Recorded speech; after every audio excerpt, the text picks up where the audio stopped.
ये जो joint parliamentary committee का डिमांड है, जेपीसी का डिमांड है, हम रखेंगे, लड़ते रहेंगे और डेमोक्रेसी की हिफाजत के लिए हमको जेल भी जाना पड़े हम जाएंगे। हमारी पूरी पार्टी तैयार है। अब कम से कम हमारे 100-125 लोग भी जेल गए हैं। अब लड़ते रहे। अब आगे आप क्या करेंगे? आगे क्या होगी? राहुल गांधी की दस्ता आज 5 क्या कोर्ट में जा रहे हैं? अरे सुनो तो भाई एकदम तुम ही हमारा मीटिंग 5 बजे कांग्रेस ऑफिस में हमने बुलाया है सभी senior leaders. Kharge, the Congress president, talking about the legal and political fight that will now entail. Let me go across to Maria Shakil, our political editor, Pallavi Ghosh, our senior editor, tracking Congress, is also joining us. Maria, the question that Congress is asking, and every representative who has spoken, whether it's Kharge or Tagore, who we spoke to a moment ago, they're all asking, what was the hurry? Why such a hurry in disqualifying a senior member of parliament? Why not give him an opportunity to secure a stay on the conviction? What is the Speaker's office saying to that?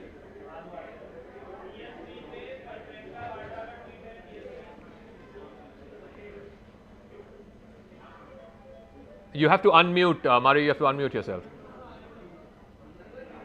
Yes. So if you look at the Speaker's office notification, Zaka, which has come in, it is about immediate automatic disqualification.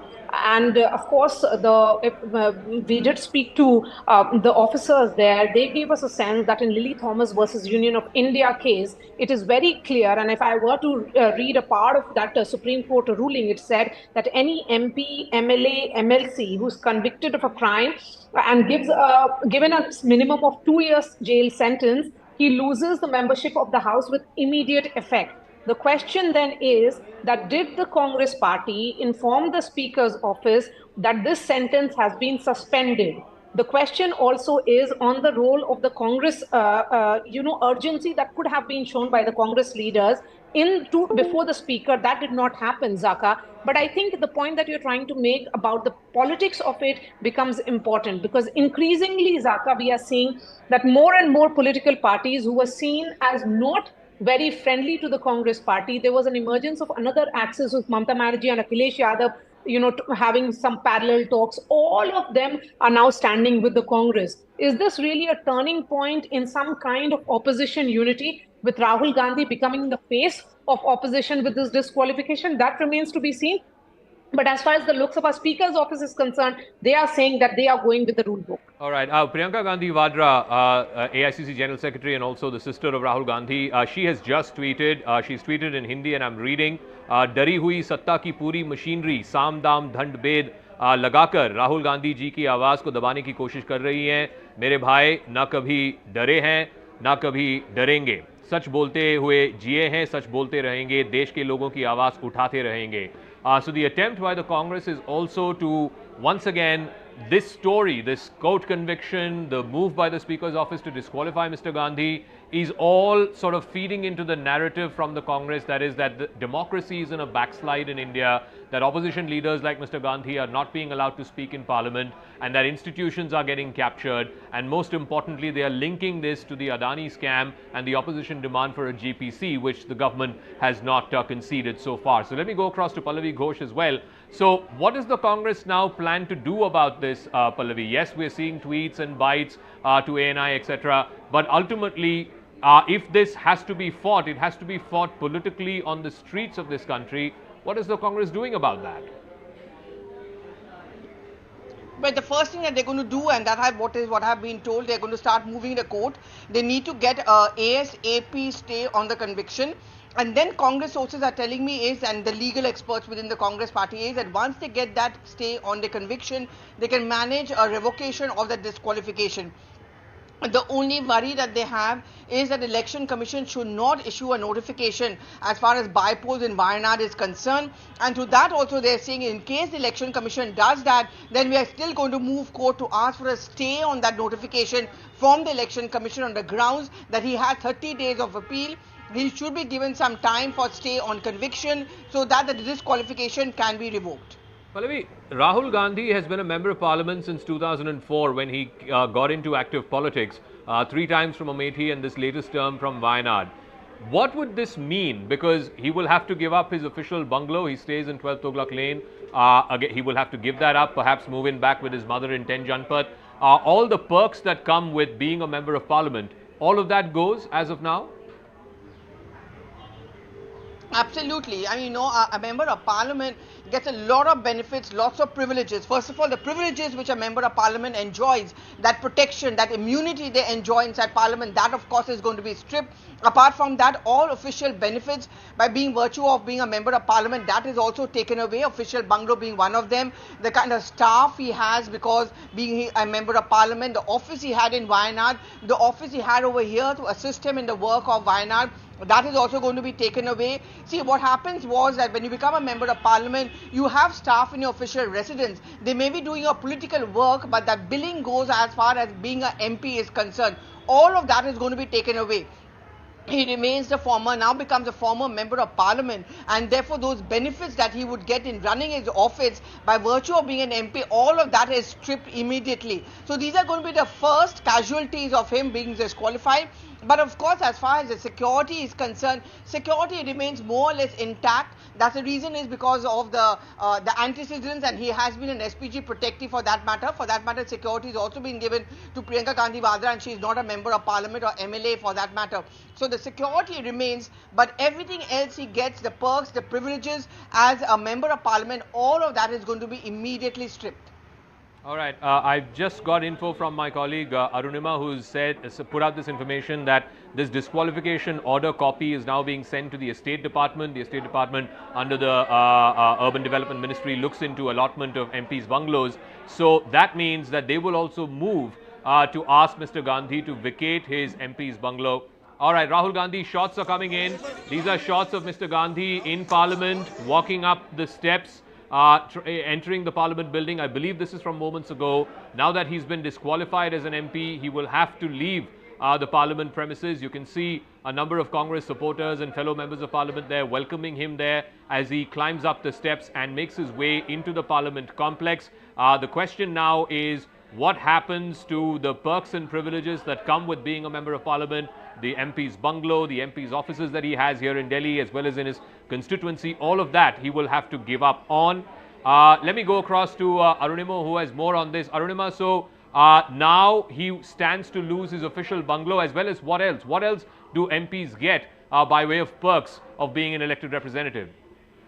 The security also, but because he's also the ward of a former Prime Minister, I think, and a former Prime Minister who was assassinated. So on that ground, security could still be there depending upon what the assessment for the security threat is. But he will definitely lose his bungalow, which was granted to him as a member of parliament. And what officials here at the Parliament Lok Sabha Secretariat tell us is that a copy of the order that has now been issued, the notification that has been issued by the Lok Sabha Speaker, will be sent to the Estate Department, and subsequently the Estate Department will send a notice to Rahul Gandhi, giving him whatever time they decide. It could be anything between a week to 30 days, giving him time to vacate that premises since he's no longer a member of parliament. All right. So Rahul Gandhi stands to lose his official bungalow, 12 Tughlaq Lane, where he's been living for the last many years as a member of parliament. That is an MP bungalow which he will have to give up. The Estate Department has taken cognizance of the order by the Speaker's office. Of course, ultimately this is going to be played out politically, and I want to ask Maria Shakil this. How is the BJP planning to counter this? Because already we saw all of those members of parliament of the opposition sort of rallying in support of Mr. Gandhi, taking out that march to Vijay Chowk. We are seeing, for example, leaders like Arvind Kejriwal, who have been sort of keeping their distance from the Congress and from Rahul Gandhi, coming out in his support. Will this now force other opposition leaders also who have sort of sat on the sidelines, Mamata Banerjee, Mayawati, etc., to come out and rally around Rahul Gandhi? Well, a possibility of that cannot be ruled out at this point, Zaka. We are seeing increasingly several leaders of various political parties who were largely seen as opposing Rahul Gandhi per se, not as much as the Congress party. These were regional heads. They have all come out in support of Rahul Gandhi. Look at the tweet that was put out by Akhilesh Yadav. I think the larger question here right now before the government is, how do they defend it? Can they continue to say that this was just the move of the court in Surat, they had nothing to do with it? And we are seeing a great degree of concern also today IND minister was out there giving sound bites to the media, clearly saying that, Rahul Gandhi and all his, people that he are close to, all those politicians, be it Tejasvi Yadav or K. Kavita, all of them have charges of corruption against them. And here is Rahul Gandhi, who is a loose cannon, and he's suffering because All his right, Maria, sorry legal I'm team did interrupting, not but put I up a believe good. K.C. Venugopal, the Organizational General Secretary of the AICC and arguably one of the most powerful men in the Congress, is speaking. Let's listen in. Project of Narendra Modi-led BJP government has been convened to force as a disqualification of Rahul Gandhi as a parliament member. So also go across to Gaurav Gogoi, Member of Parliament of the Congress Party and a close confidant of Rahul Gandhi. Gaurav, Zaka here. What is your first reaction to this decision by the Speaker's office to disqualify Mr. Gandhi? I mean, today is the final nail on Indian democracy hammered by the BJP RSS under Prime Minister Modi. Disqualifying Rahul Gandhi on the basis of a criminal defamation case in which his remarks were twisted. I mean, this goes to prove exactly what Rahul Gandhi was saying, that democracy is in danger. Democracy is being killed and choked by the Prime Minister. Here, in a remark in which Nirav Modi, Mehul Choksi, Vijay Mallya, all those people referred by Rahul Gandhi in his speech, the government has been able to do nothing to get these fugitives back. The government has been doing nothing and remained silent on Gautam Adani when the entire country knows that how he is being protected. But what does the government instead do? They disqualify Rahul Gandhi, the person who walked from Kanyakumari to Kashmir to unify India, to send a message of peace and harmony. If the BJP thinks that this will weaken Rahul Gandhi, this would weaken Congress party, they are wrong. Rahul Gandhi is being supported by all those who believe in the idea of India, all those who want to believe that the Indian democracy and constitutional values will remain alive and remain vibrant forever. So we will be only stronger in the days to come. We will continue to press on the Adani issue. Please don't think that the BJP has managed to distract the attention from the Adani issue. The Speaker's office and the government are saying that this is basis a court order, this is not political action, and this disqualification becomes automatic after the 2013 judgment of the Supreme Court. We've been seeing since last year how Rahul Gandhi is being targeted by the BJP. Last year they sent the ED, he was interrogated by the ED for the 7 days.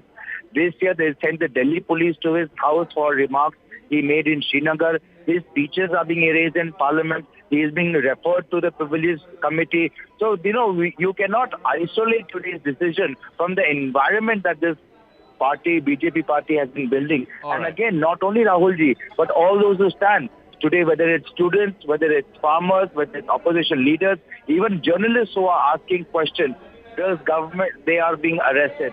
All right, Gaurav Gogoi, we'll leave it at that. Thank you very much, Member of Parliament from the Congress Party and a close confidant of Rahul Gandhi. Let me also go across to Dr. Shantanu Sen, TMC MP. Dr. Sen, your first reactions to Rahul Gandhi being disqualified by the Speaker's office basis this court order from Surat yesterday where he was convicted in a defamation case. The TMC, interestingly, is one of the few opposition parties that has not, at least from the highest levels of your party, you have not put out any statement backing Mr. Gandhi. Would that now change? Mr. Shantanu Sen? All right, I think we've lost that line with Shantanu Sen of the TMC. But here is the thing, that Rahul Gandhi has now been disqualified by the Speaker's office basis this court order yesterday that came from Surat, where Rahul Gandhi was convicted in a defamation case. Remember, he had said in the 2019 Lok Sabha election campaign, "Kya sare Modi chor hai?" Basis that, Purnesh Modi, a legislator in the Gujarat Assembly, a former minister, had gone to court saying that this was defamatory against the entire Modi Samaj.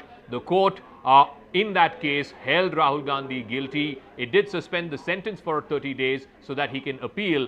But this is now automatic disqualification of the Member of Parliament from Wayanad. He stands to lose his official bungalow as a Member of Parliament, all the other perks, whether it is the staff, the parliamentary staff that come with it, the parliamentary security that comes with it, and all the other perks, the free phone calls, the free airline tickets, all of that he stands to lose because he is no longer a member of parliament in the almost 20 years that he has been in active political life. Priyanka Chaturvedi of the Shiv Sena has also spoken on this issue. Let's listen in.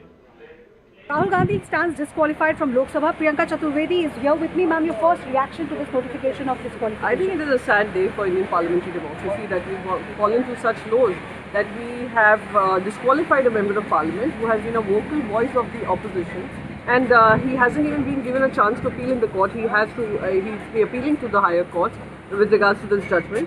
But it is quite a shameful attempt for the BJP. We've been seeing that when he speaks in the parliament, they expunge his comments. When he tries to speak in the parliament, they switch off his mic.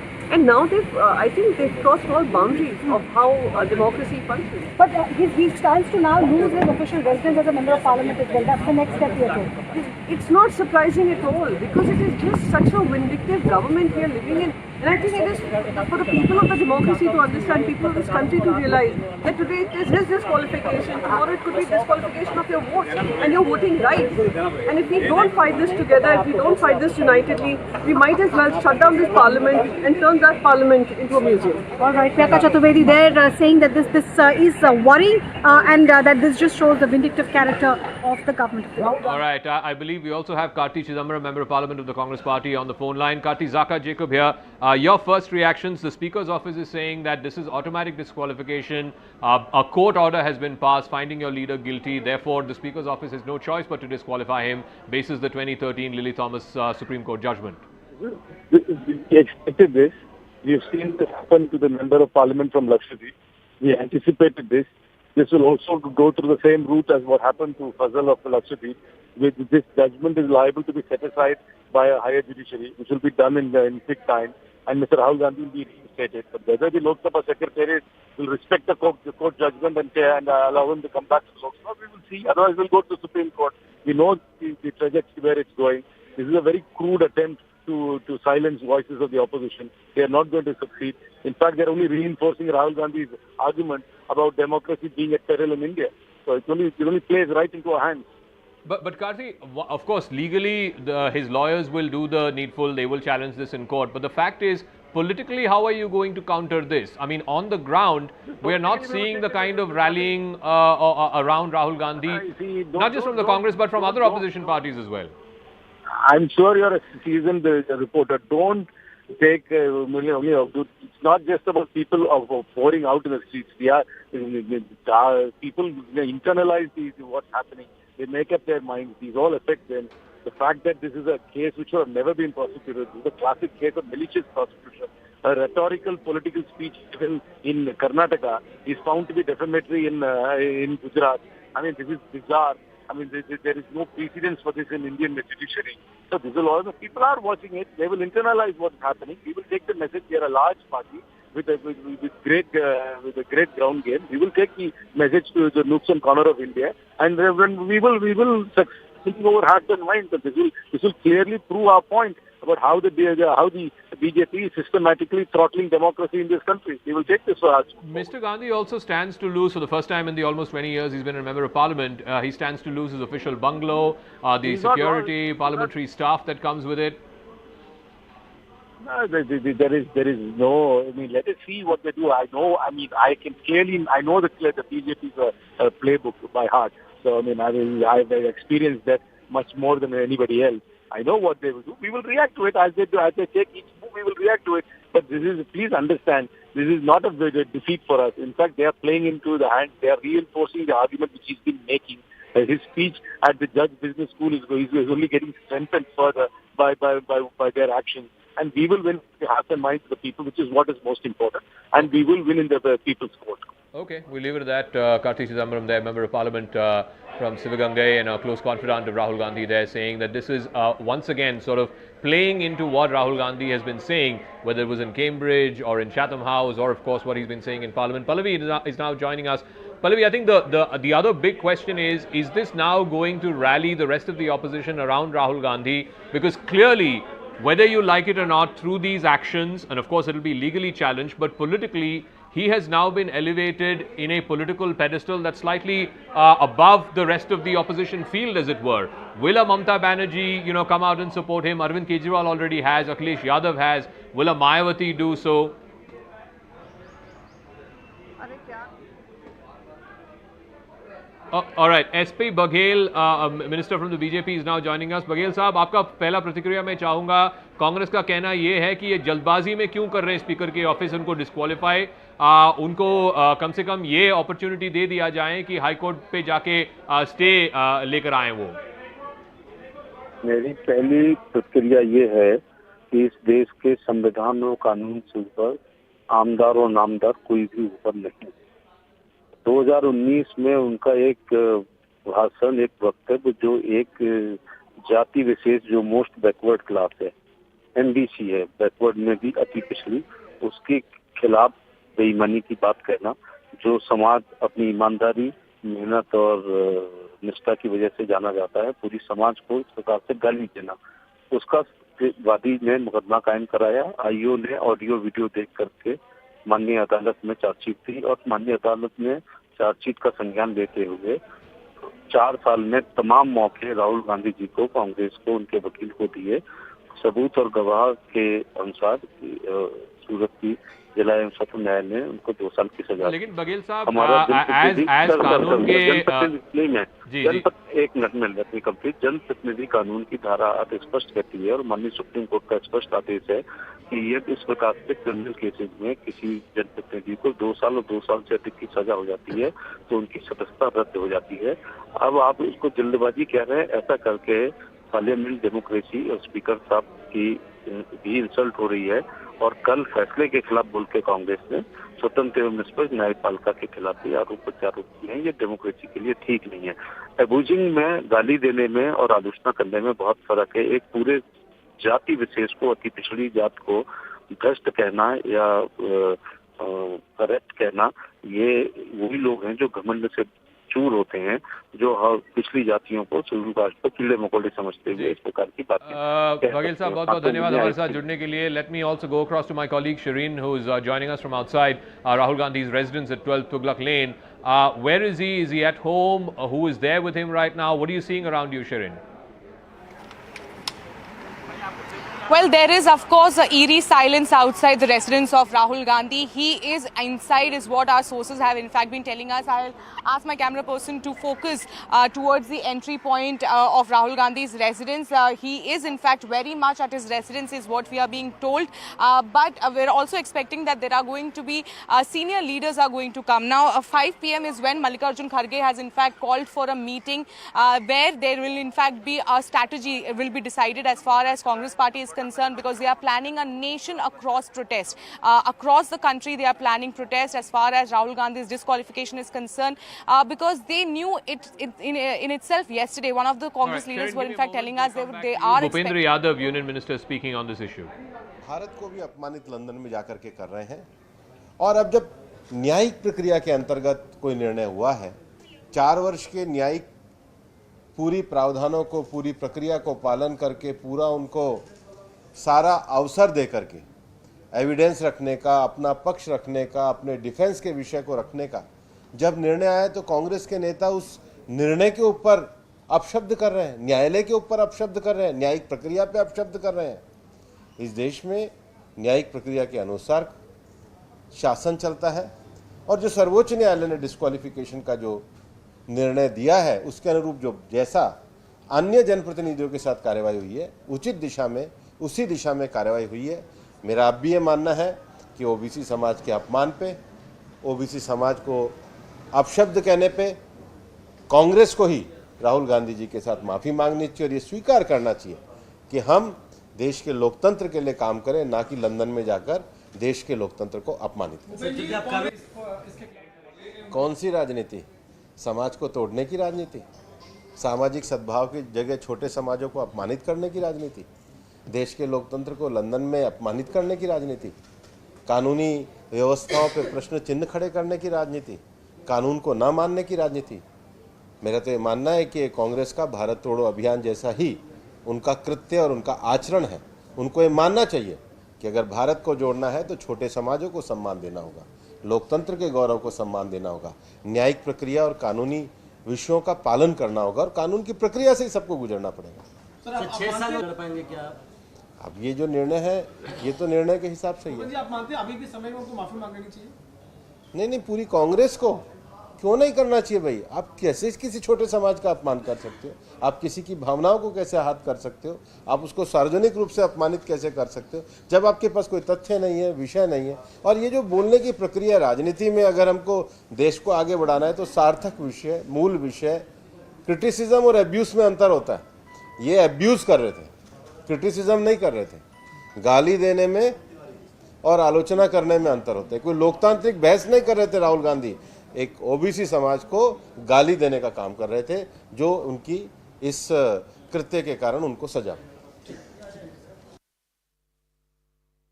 See, the country is witnessing the politics of vendetta being spearheaded by the Modi government against Rahul Gandhi. And today he has been disqualified. It is a sheer case of retributive politics, because Rahul Gandhi ji has been gaining popularity, especially in the wake of Bharat Joro Jatra, which was not digested by Modi government. Modi government and BJP party, they are under the impression that Rahul Gandhi has to be throttled, has to be muzzled, because if Rahul Gandhi is allowed to speak inside the parliament, then that danger will come for them. They will be dislodged from the government. So this is a very cruel demonstration of a autocrat government. See, I would warn the people of India that democracy cannot survive under this present dispensation. The reason being that to continue that democracy, you need Democrats. But in India, those who are running the government and the party, they do not believe in the principle of democracy. Well, good afternoon. Thanks a lot for staying with us here at CNN News 18. I'm Ridhima Bhatnagar, and we continue to track the big political story, which is that Rahul Gandhi has been disqualified as an MP. He's no more an MP following the verdict that came from the Surat court, which handed over a 2-year sentence. Massive ramifications will have politically. What are the legal options available with Rahul Gandhi? We'll connect with our colleagues on the ground. Sharon Elizabeth already joining us on the broadcast, and she's joining us from outside Rahul Gandhi's residence. Sharon, this is a big setback for the Congress party. As of now, where is Rahul Gandhi? What's the plan as far as the Congress is concerned? Well, at the moment, no one can actually confirm that where Rahul Gandhi is. The whereabouts of Rahul Gandhi is still not really known to anyone. We are right now from standing outside his residence, where we have been in fact told that he might be in Parliament, but after Parliament has adjourned, if in Lok Sabha, he has not returned home.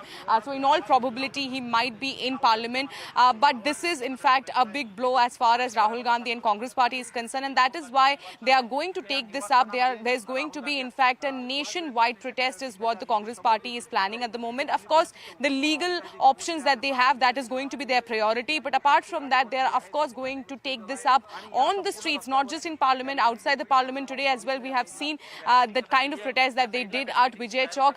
But you know, one of the Congress leaders, senior Congress leaders, was telling me that it was on very much the expected line itself. They were expecting that a notification like this will come in a day or two, and it did happen. So they were in fact very much prepared. So as far as the legal options are concerned, they are considering that is their priority. But apart from that, 5 p.m. is when Mallikarjun Kharge is going to have a meeting with all the senior leaders and also the PCC presidents across the country, so that they can go ahead and plan a nationwide protest. So they are not going to leave this here. They are going to take this up. They will fight it out, is what the Congress party at the moment has been saying, because they have been saying that this was all scripted since he has made the statement in UK, in London, in Cambridge University. Since then, there were an attempt that was being made to disqualify him from the Parliament, from the floor of the House, and that is why he was never given a chance to speak inside Parliament, is what the Congress has been alleging. The BJP, on the other hand, has been saying that he never apologized. He has been making such statement time and again.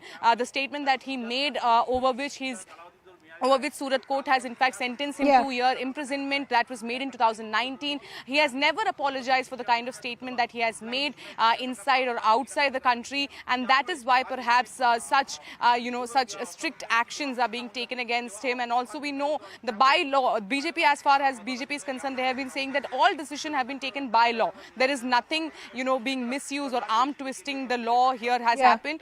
Whatever is in law is what, by the books, is what the disqualification has happened. But the Congress party has been saying that this is nothing but political vendetta. So of course, so as Sharon is rightly pointing out, the Congress saying we will not go down without a fight. This is exactly what we've been saying, that there is no democracy anymore. What is also interesting to see is that more opposition parties also now giving their support. We're seeing reactions coming in. Sharon, we'll just request you to stay on with us. Derek O'Brien also reacting. Let's listen in. Boarding a flight to Calcutta, so this quick reaction on what just happened to Mr. Rahul Gandhi. The BJP are desperate to silence the voice of the opposition. We know they are desperate. We know they want to silence the voice.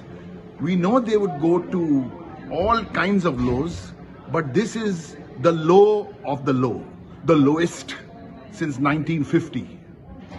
Terrible. The lowest in parliamentary democracy, in the history of parliamentary democracy. BJP, how low can you go? Mr. Modi and Mr. Shah. BJP, shame on you. Shame. Boarding a flight to Calcutta, so this... Well, that was a reaction there coming in from TMC's Derek O'Brien, who's saying this is the lowest that we've seen as far as politics of the country is concerned. As I pointed out, interesting to see more opposition parties now coming out in support of Rahul Gandhi. We'd already seen the likes of Arvind Kejriwal, Akhilesh Yadav already give their support to Arvind Kejriwal. Now we're seeing reactions coming in from TMC and others as well. Sharon Elizabeth continues to be with us on the broadcast. Our guests also joining us on the broadcast. We have political analysts Yuvraj Pokharna and Ravi Sharvastav joining us on the broadcast. I'll just request our guests to stay on with us, taking a word quickly once again from Sharon as well. Sharon, because the Congress already knew the disqualification sword was hanging on them. Now that the disqualification has already come forward, it is going to have ramifications as far as what he enjoyed as an MP will be taken away. But legally speaking, what are the options available with the Congress party? Well, of course, the legal options that has in fact been mulled by the lawyers, senior lawyers of Congress party since yesterday itself, because they knew they had a fear of disqualification as far as Rahul Gandhi is concerned. And that is why we have seen how there was a meeting, a steering committee meeting, and also our senior Congress lawyers who were present in Mallikarjun Kharge's residence last night. The meeting went on till 10 p.m. and there, in fact, the strategies was, of course, discussed. Now, the first option is, of course, he can go and challenge the sentence as far as the Surat court is concerned. But as far as the disqualification is concerned, once his sentence stays or some sort of a verdict comes on that, then he need to go to Delhi. The High Court is what the legal options are available at the moment. But as far as Rahul Gandhi is concerned, like you mentioned, yes, the facilities that are in fact attached to the Member of Parliament, that also will be taken away from Rahul Gandhi. Now, this is the residence of Rahul Gandhi, 12 Tughlaq Lane. What our sources also have been suggesting is that now that he has been disqualified as a Member of Parliament, he will be asked to vacate this house as well. A period of about 1 month is something that will be given to him. Apart from that, all other facilities that a Member of Parliament receives, all that will be taken from Rahul Gandhi now that he stands disqualified. Okay, so as Sharon is pointing out, as we've been saying, this is going to have massive ramifications politically speaking for the Congress party, but we are seeing more opposition parties now come out in support of Rahul Gandhi as well. We have our colleague and senior editor Pallavi Ghosh also now joining us on the broadcast. Pallavi, but just going back to as far as what the Congress's strategy has been, many now questioning, did they delay their move as far as looking for the suspension? Well, I'm just going to give you some more info which is coming in, but before that, we are just going to take a look around of what is happening inside the Congress headquarters.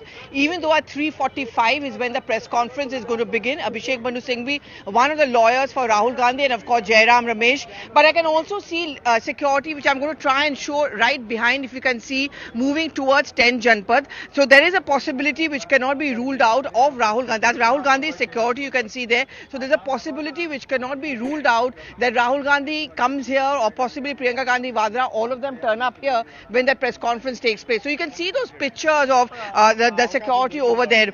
It reminds me of the last Lok Sabha elections when Rahul Gandhi had lost from Amethi, but he had won from Wayanad. At that point of time, the mood over here was pretty somber because a defeat in Amethi was seen as a huge setback because that's been the family pocketborough, and a loss in Amethi was seen as a huge humiliation for Rahul Gandhi. And today, despite the bravado you may be seeing among some of the Congress workers, not just at the AICC headquarters, but also across the country, the fact is that this is seen as a huge setback. A disqualification is not just a disqualification till 2024, but as per rules, it also means that he will not be able to contest the elections for the next 6 years. Now, to answer your question, well, what top sources are telling me is that there is an acknowledgement of the fact that there possibly could have been a delay in going in for a legal recourse. Now, the decision of the Surat court came in morning yesterday. There was time to actually go through the order copy. Once the order copy came in, to go and rush through it early in the morning, possibly to go in for a stay on the conviction.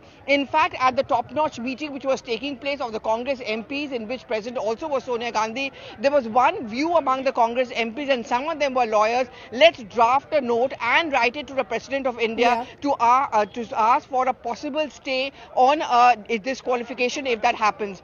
There was an alternative view within the Congress party at that point of time which said, no, let us wait. We don't think that disqualification would happen. So when that disqualification notice came in from the Speaker's office, it came as a huge setback and a huge shock to many within the Congress party because they were not anticipating this and they were not even legally prepared for this. So now they are rushing in to go to a Sessions Court, possibly Gujarat High Court, and then of course a Supreme Court as the need be for asking for a stay on the conviction. And the immediate worry is that will the Election Commission now announce bypolls in Wayanad? And if that stay on the conviction doesn't take place and there's no revocation or disqualification, it essentially means that Wayanad polls are up for polls, which I think also throws up very quickly another interesting question is that who will be then contesting from Wayanad? Is there a possibility that Priyanka Gandhi Vadra steps in to contest from Wayanad till if Rahul Gandhi tomorrow faces some relief? Sure. Pallavi, we'll just request you to stay on with us. Some reactions now coming in. I believe we're getting a reaction from Akhilesh Yadav. Let's listen in.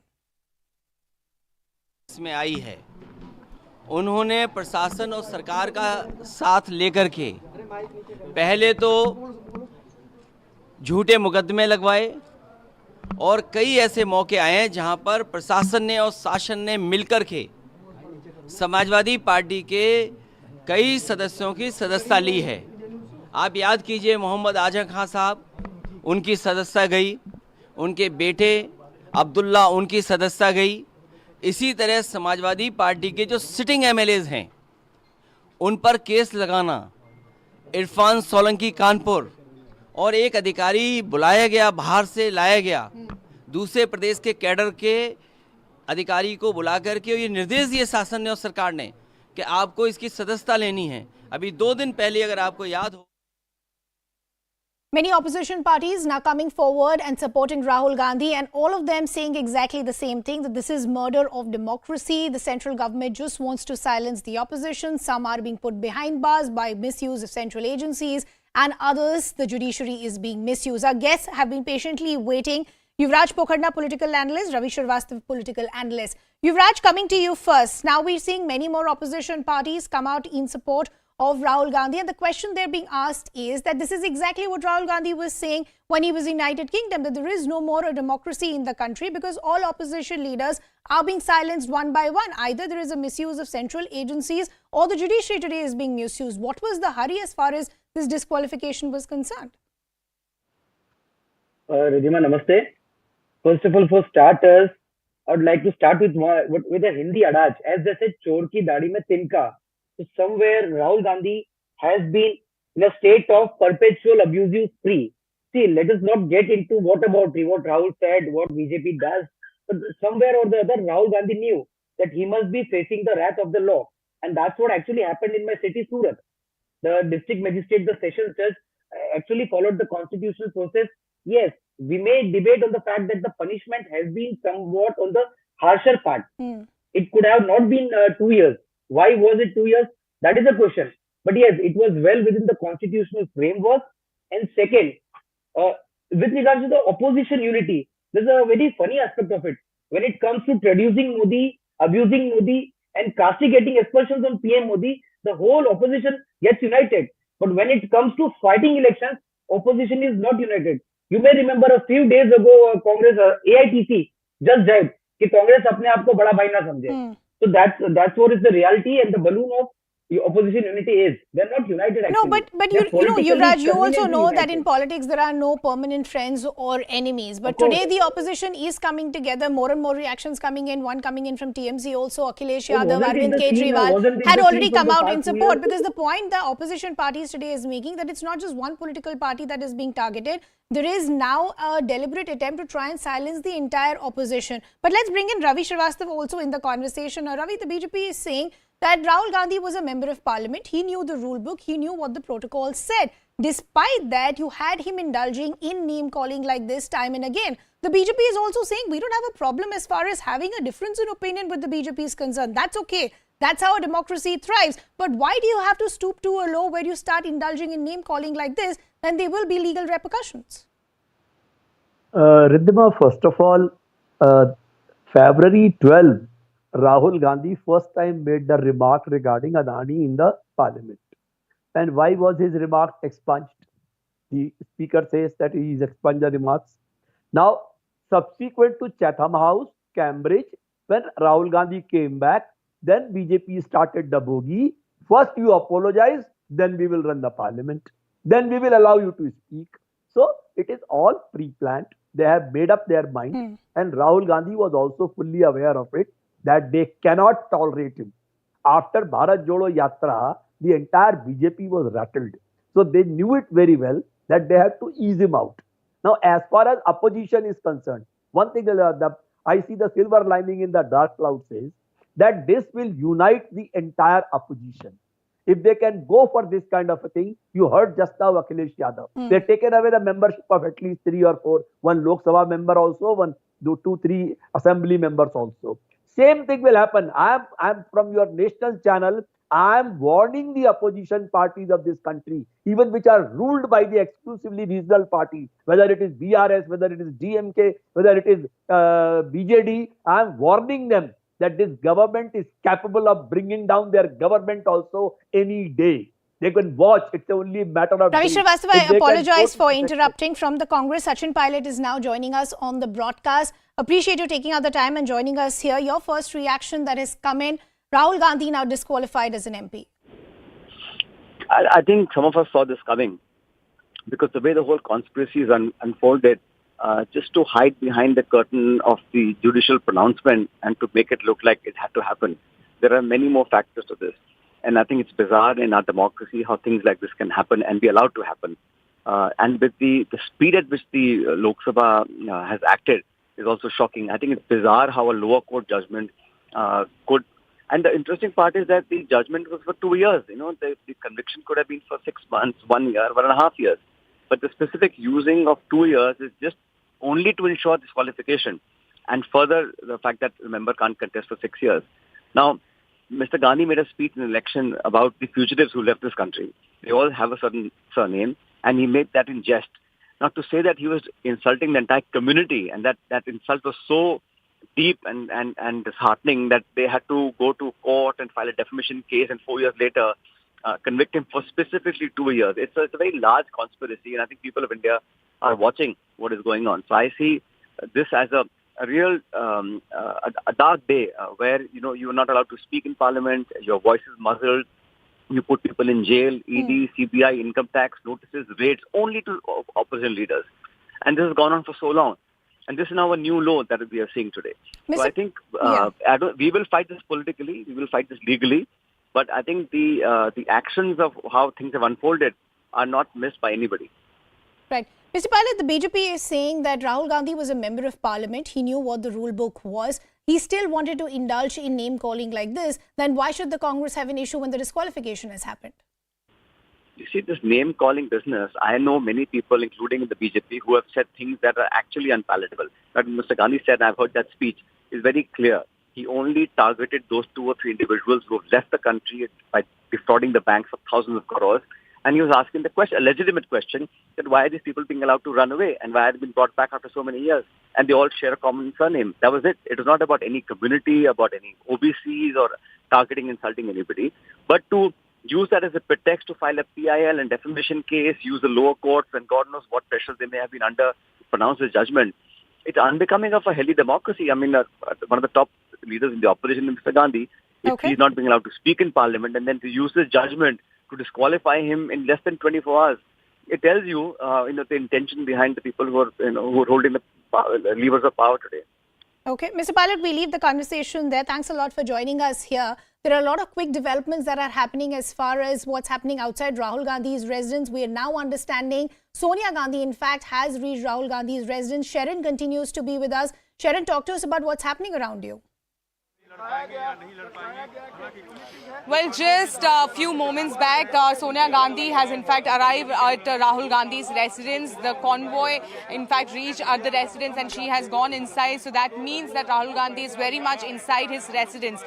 There is of course going to be a discussion on what is going to be their strategy as far as the disqualification is concerned. We also know that at 5 p.m. there is in fact a meeting that has been called by Mallikarjun Kharge, the Congress president. You can see the security has in fact been beefed up right outside the residence of Rahul Gandhi because now that Sonia Gandhi has also arrived, there are going to be other senior leaders who also might come in at Rahul Gandhi's residence. So at the moment, Rahul Gandhi is very much at his residence. Sonia Gandhi has also arrived.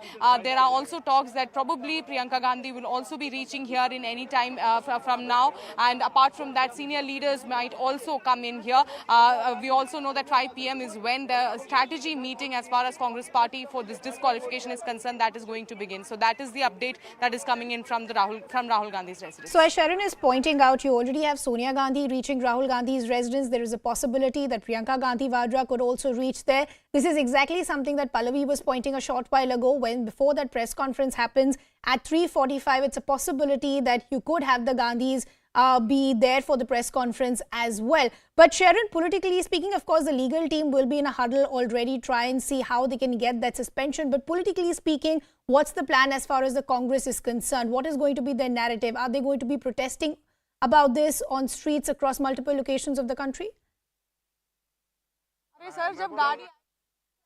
Okay, we'll just try and re-establish that connection with Sharon. But parallel developments that are taking place after that big setback for the Congress party with Rahul Gandhi being disqualified as an MP post the verdict that came from the Surat court. Now, the biggest challenge for the legal team of the Congress party will be to try and get a suspension or a stay as far as this verdict is concerned.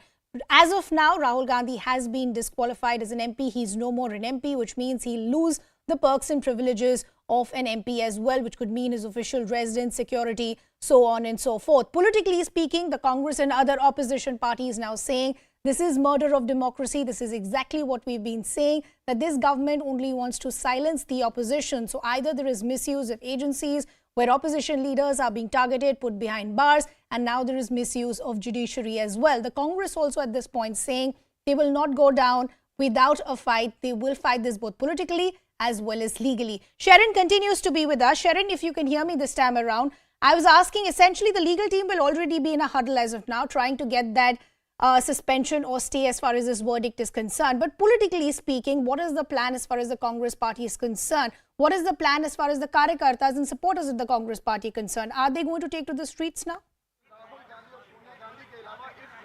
Well, like I said earlier, this were expecting this very much, that the disqualification might happen, and there were in fact thoughts on how to in fact say that. Now, what we are learning is that there is going to be in fact a nationwide protest that is going to be organized by the Congress party, for which there was already a call that was made yesterday. Today at 5 p.m. is when the PCC presidents, along with the senior leaders, are going to meet Mallikarjun Kharge, and they are going to decide as what is going to be their strategy. Of course, one is that they are going to raise this outside the parliament parliament, on the streets, and also inside the parliament. There was an attempt that was also made today at Vijay Chowk, where the march was taken out at Vijay Chowk, and there was an attempt to go and meet the President, Draupadi Murmu, which didn't happen. All the Congress MPs were in fact detained from right outside Vijay Chowk itself, so that didn't happen. But there will in fact be attempts to reach out to the President. This is apart from the legal options that will be availed by Rahul Gandhi at this point. Politically, there will be, of course, support from the opposition party that are also coming in, pouring in. So there is going to be a protest that will happen not just inside the parliament, but also outside the parliament, out on the street. The Congress leaders are saying that they are not going to bow down. They are going to fight this out because when it comes to Rahul Gandhi, this is nothing but an attack. This is a political vendetta that is being seen for weeks altogether. Because if you remember, it was only last week when Delhi police reached his residence to question him on another case. And apart from that, there are already at Surat court, when he went there, the sentence was in fact announced. So they all have been saying that they want Rahul Gandhi to apologize because Rahul Gandhi believes that he has not said anything incorrect. He will not apologize, but he wants to put his side in parliament. He wants to speak in parliament, which is not being allowed, and that is why this scripted way he has been disqualified is what the Congress party has been alleging. So not just inside the parliament, but outside the parliament, there is going to be a series of protests that are going to be organized by the Congress party. Okay, Sharon, we'll just request you to stay on with us. Some other political reactions also coming in. Disqualified from his membership of the Lok Sabha. What are the legal options? Vivek Tankha is here with me, sir. If you could help us understand, we'll just move this way, sir. The sun is better here. If you could help us understand, as far as legal options for Mr. Gandhi goes, we know they want to silence the voice. We know they will go to all kinds of lows. But this is the low of the low, the lowest since 1950. I don't expect terrible. To do that. The lowest in parliamentary democracy, in the history of parliamentary democracy. Try that. BJ, why? How low can you go? They can't win. Mr. Modi and Mr. Shah. It's not a case where they Shame win on an you. election. Shame. Number two, Rahul Ji has boarding a flight to Calcutta, so this quick reaction in fact, on what just happened to Mr. Rahul Gandhi. In my opinion, he should have been BJP.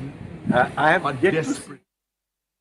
Okay, multiple political reactions they're coming in. We'll also discuss what the legal options with Rahul Gandhi and his legal team is. Our colleague and senior editor Pallavi Ghosh is also now back with us. So Pallavi, we're understanding Sonia Gandhi has entered Rahul Gandhi's residence a short while ago. This is exactly what you were pointing out. There's a possibility Priyanka Gandhi Vadra could also go and meet Rahul Gandhi. What are sources within the Congress telling you? What is their strategy going to look like from here on? Well, I mean, I'm just getting a sense of what is happening at the AICC headquarters. So you get to see a lot of crowd which is coming here. It's mattering, of course, of the media, but more than that, you also have party workers coming in. But there's Abhishek Manu Singhvi, who also has stepped inside the AICC headquarters. He's going to be doing their briefing along with Jairam Ramesh. So we'll get some more clarity on what is going to be the legal strategy or legal path which is going to be taken by the Congress party from here on.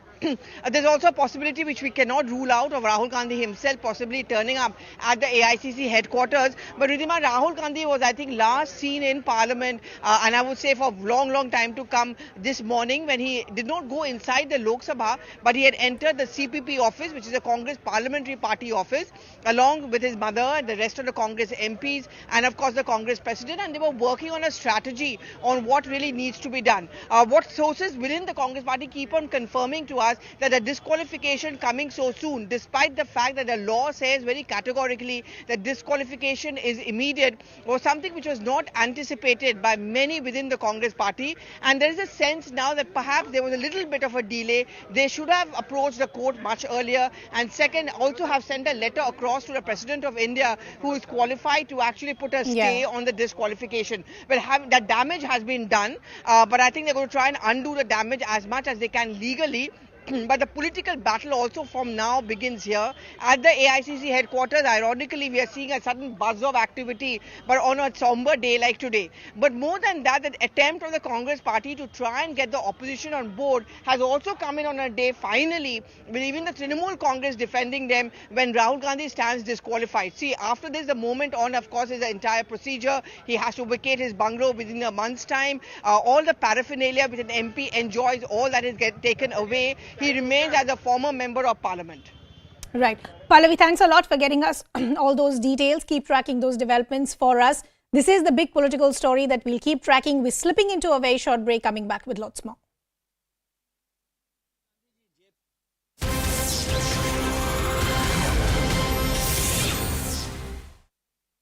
परिवर्तन लोग अपने सामने देख रहे हैं, अपने जीवन में देख रहे हैं। उससे हर भारतीय में ये विश्वास आया है कि 21वीं सदी का भारत अपनी कमजोरियों को छोड़कर, अपने बंधनों को तोड़कर भारत आगे बढ़ सकता है।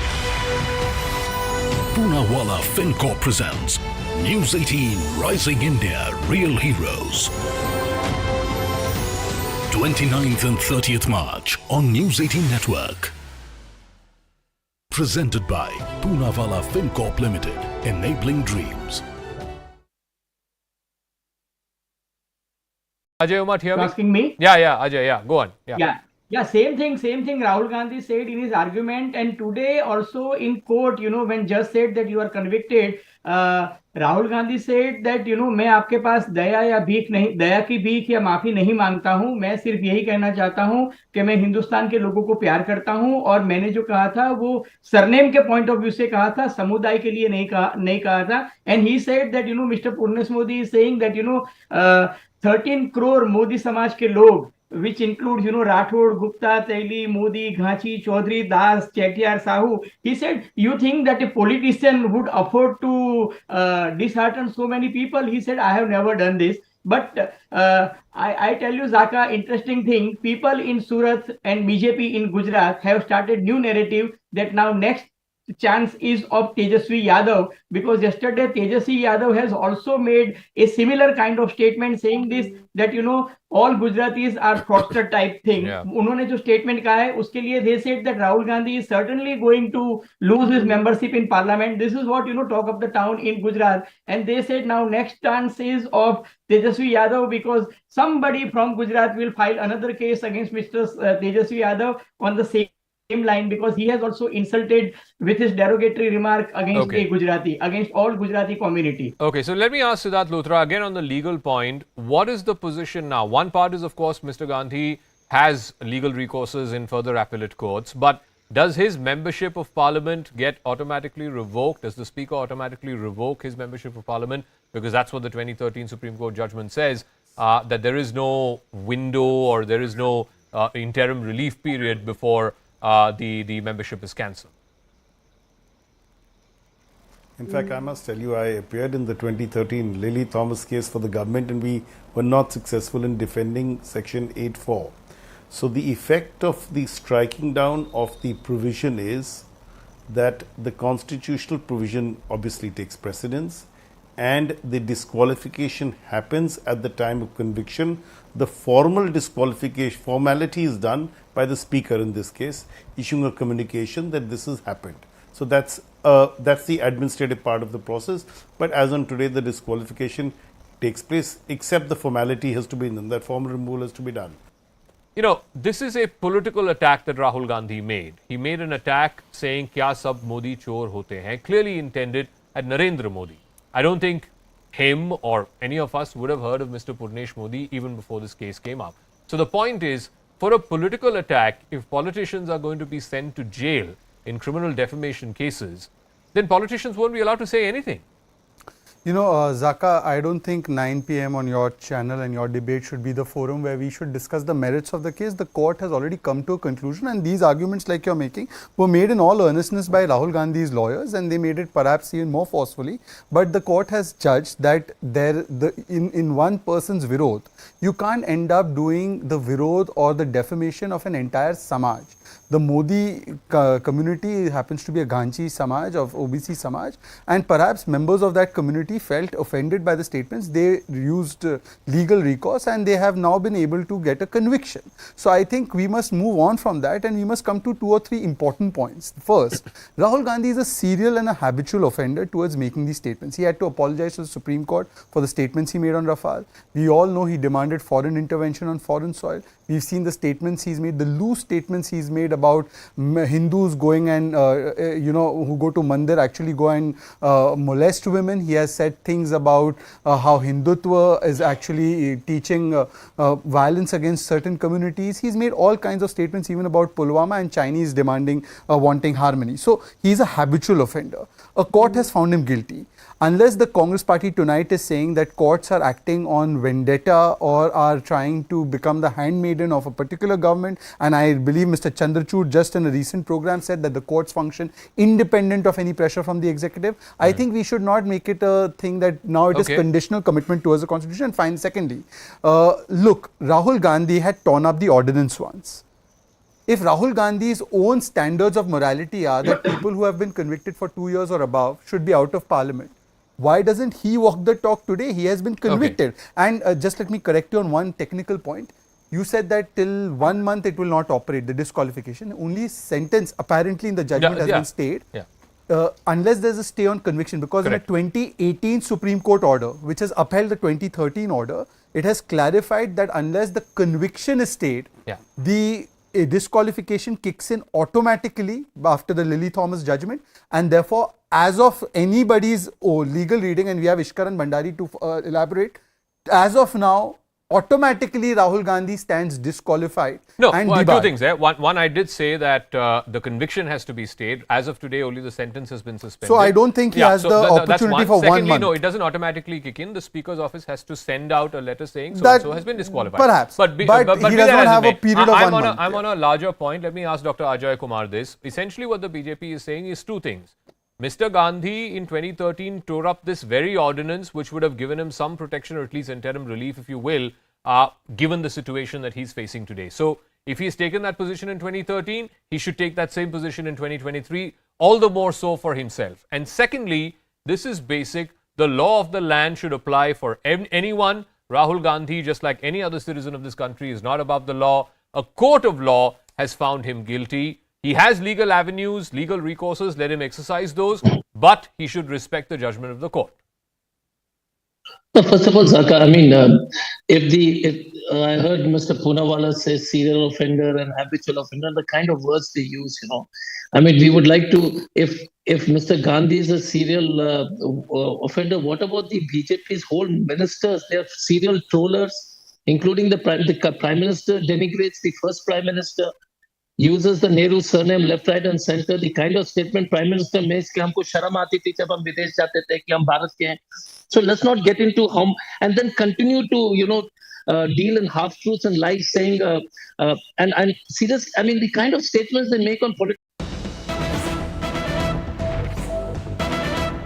Welcome back. Thanks a lot for staying with us. We continue to track the big political story of Rahul Gandhi, who's been disqualified as an MP following the verdict that came from the Surat court about comments that he made in 2019. So what really are the reasons of Rahul Gandhi being disqualified? In 2013, you had the Supreme Court striking down Section 8.4 of the Representations of People Act. The Supreme Court had held Section 8.4 of the Representations of People's Act as unconstitutional. Also, more importantly, as per the Supreme Court's order, a convicted MP with 2 years jail term loses membership. That is exactly the sentence that was handed over to Rahul Gandhi from the Surat court. As per the Supreme Court's order, a convicted MP loses membership with immediate effect, and all that came with the status of an MP also goes now. As per the 2013 Supreme Court order, MPs do not have 3 months to appeal the conviction. Legal team of Rahul Gandhi as of now in a huddle trying to get a suspension as far as this verdict is concerned. We'll get our colleagues in just a bit,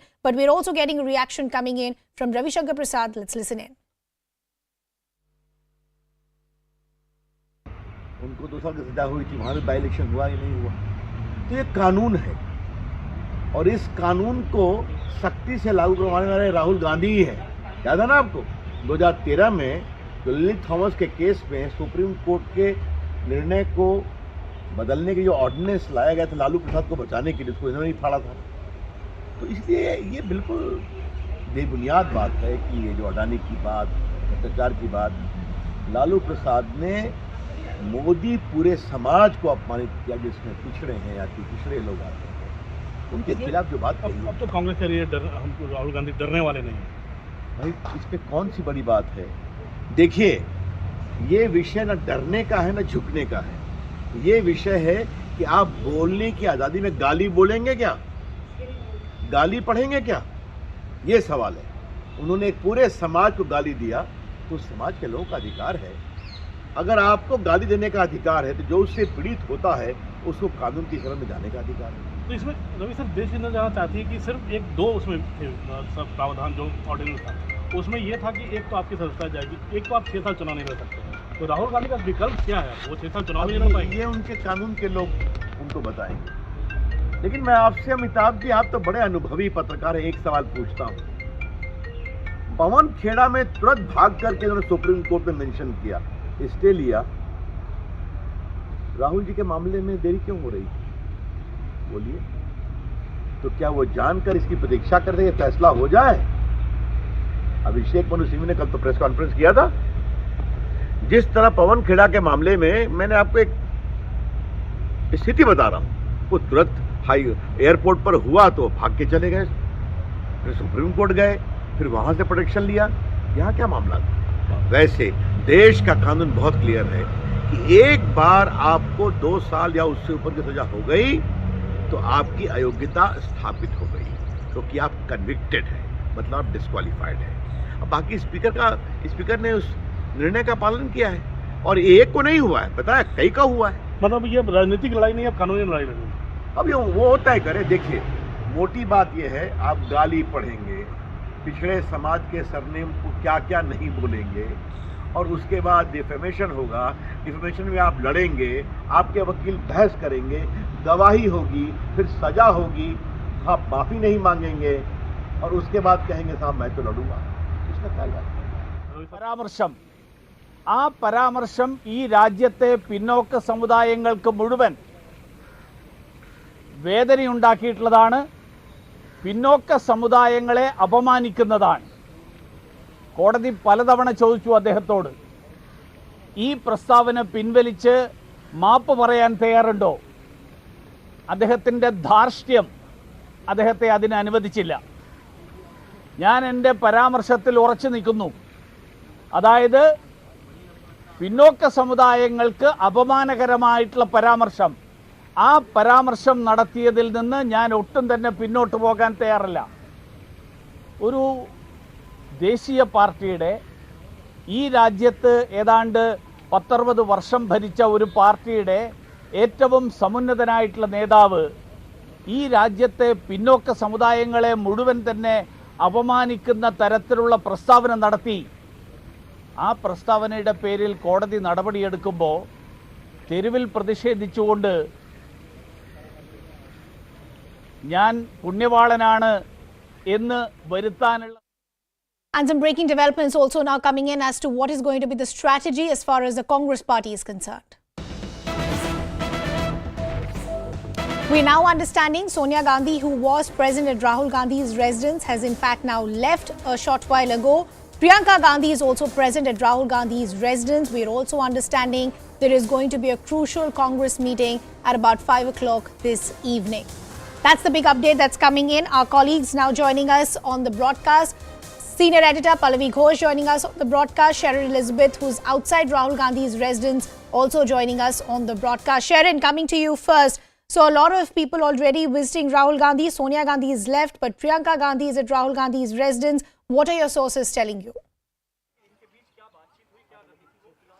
Well, Sonia Gandhi, in fact, arrived here at about 3:15. So it was hardly a 15-minute meeting where she went inside the residence. Of course, the strategy at the moment, the discussion might be, or in all probability, will be on disqualification. What is the kind of options that are, in fact, in front of them?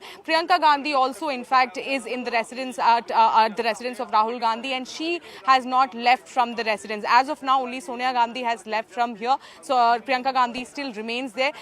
Of course, what is going to be the step, what is going to be the strategy as far as Congress party is concerned, that is of course going to be given at the press conference that is going to happen in about 15 minutes, where Abhishek Manu Singhvi and also Jairam Ramesh are going to address the press conference. Apart from that, 5 p.m. is when the steering committee meeting has in fact been called in, where all the PCC presidents have been asked to either join them through Zoom or to be physically present at the AICC headquarters. So of course there is going to be whether, as far as the non-legal strategy of Congress party is concerned, that how are they going to protest about it, what is going to be their strategy outside the parliament, on the street, inside the parliament, all that nitty-gritties will of course be decided in that 5 p.m. meeting at the AICC headquarters. Now I ask my camera person to show you the kind of situation that is outside Rahul Gandhi's residence. The security has in fact been beefed up.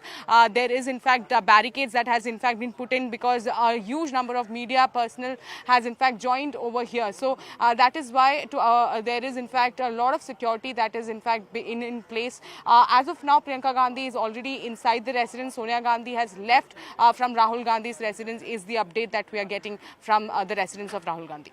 Okay, we'll just request our colleagues to stay on with us, both Sharon and Pallavi, because the larger question as of now is that what are going to be the legal options that are going to be available with Rahul Gandhi and his legal team. So let's break down all those details of what could possibly happen and what are these options for the legal team, which already is running out of time. The first, of course, is, and this is the most crucial one, they will have to move the Sessions Court for a stay on the conviction. Now, as Pallavi was also pointing out a short while ago, many within the Congress today feeling possibly there has been a delay as far as moving this entire legal team for a stay or a suspension of this verdict is concerned.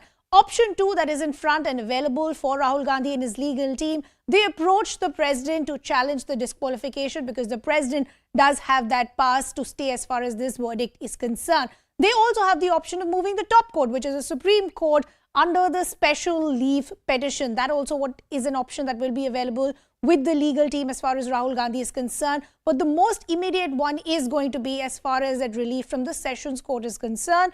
They can cite Article 32 to seek justice if they feel that their rights have been unduly deprived. This is exactly what the Congress have been saying, that this is a murder of democracy. All opposition leaders are being targeted, but they will not go down without a fight.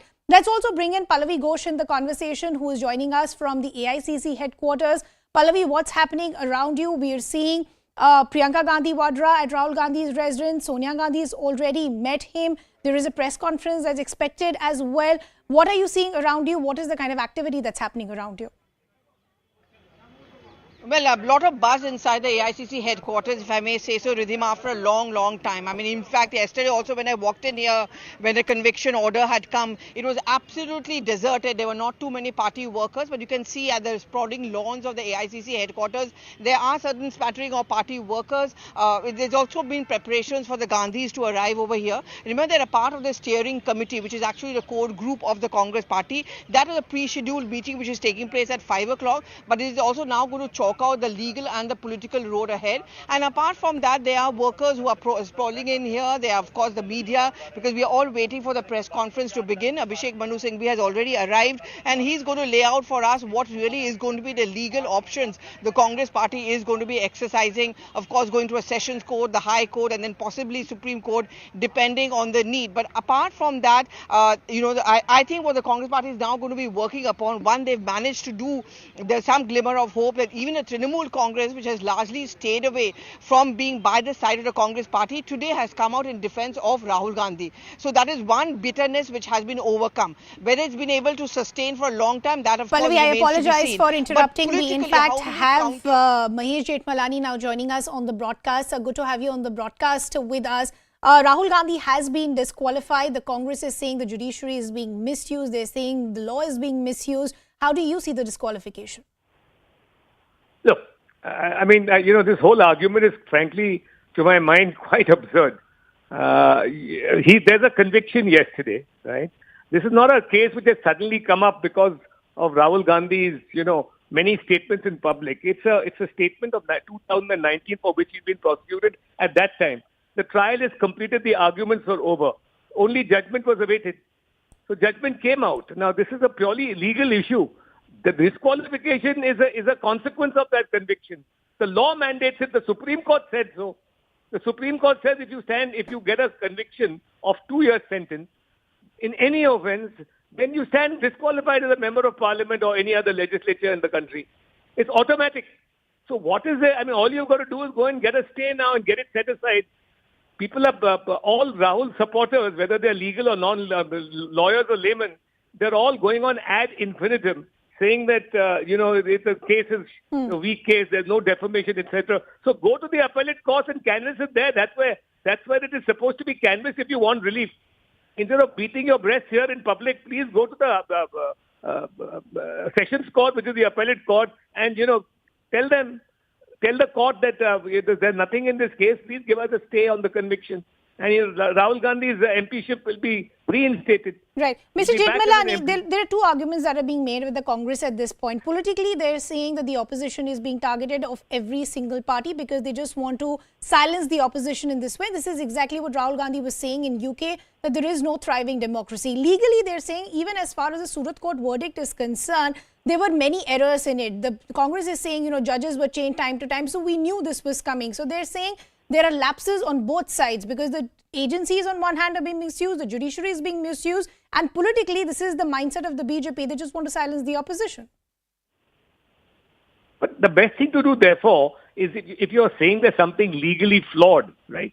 Now, I don't know whether they're saying that there is no case of defamation or the evidence falls short of defamation, or they're saying that the judge has something to do with it. Frankly, they're on many, mixed channels, so I'm not able to find out what exactly is their case. Whatever it is, right, if their injustice has been caused by the judgment, if either they feel that the judge is tainted or they feel that the judgment is, shoddy, they have to go to the appellate court. What is the point of saying this is not a sudden thing that's happened, that suddenly Rahul Gandhi has been picked up and put in jail? It's an ongoing trial since 2019. How can you say this is a preconceived conspiracy? The political case is absurd. And as far as the legal case is concerned, you have a remedy. What are you venting it out to the public? Go and instead of the public domain, go to that domain which can give you relief. I would vent all my frustrations and arguments out after I get some relief in the appellate court. Otherwise, you'll go to the appellate court. In case you don't get it, what are you going to say? The appellate court is also part of a conspiracy. Okay. Mr. Jethmalani, always a pleasure speaking to you. We leave the conversation there. We'll continue to track all the angles as far as this big political story is concerned. For now, we're slipping into a very short break. We're coming back with lots more.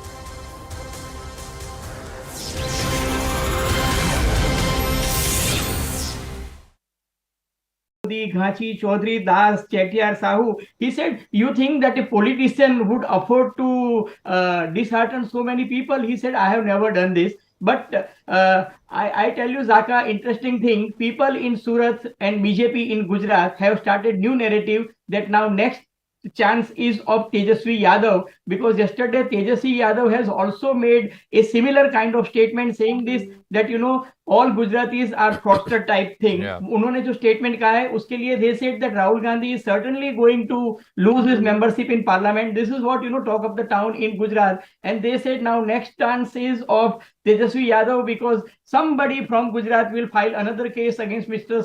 Tejasvi Yadav on the same line because he has also insulted with his derogatory remark against a Gujarati, against all Gujarati community. Okay, so let me ask Siddharth Luthra again on the legal point. What is the position now? One part is, of course, Mr. Gandhi has legal recourses in further appellate courts, but does his membership of parliament get automatically revoked? Does the speaker automatically revoke his membership of parliament? Because that's what the 2013 Supreme Court judgment says, that there is no window or there is no interim relief period before the membership is cancelled. In fact, I must tell you, I appeared in the 2013 Lily Thomas case for the government and we were not successful in defending Section 8.4. So the effect of the striking down of the provision is that the constitutional provision obviously takes precedence and the disqualification happens at the time of conviction. The formal disqualification formality is done by the speaker in this case, issuing a communication that this has happened. So that's the administrative part of the process. But as on today, the disqualification takes place, except the formality has to be done, that formal removal has to be done. You know, this is a political attack that Rahul Gandhi made. He made an attack saying, "Kya sab Modi chor hote hain?" clearly intended at Narendra Modi.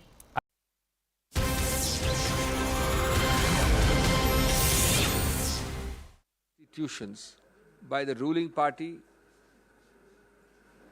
it signifies the strangulation of democracy itself. We know that defamation is an exception to free speech.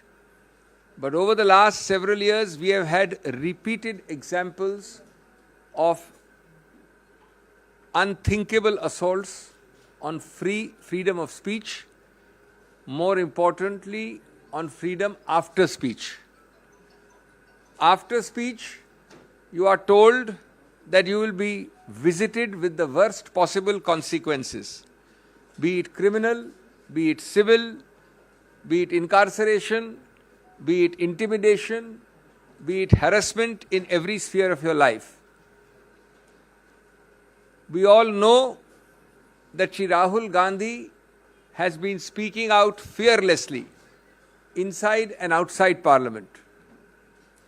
He has spoken on social issues, on economic issues, on political issues,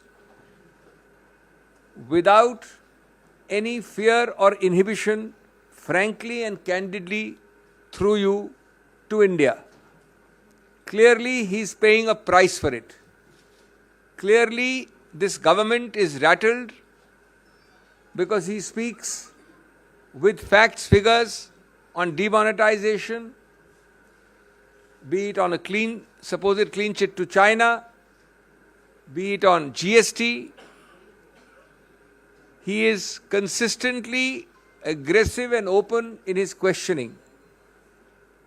And therefore, this government is doing all these, finding new techniques of throttling his voice, of gagging him. Shri Rahul Gandhi goes abroad.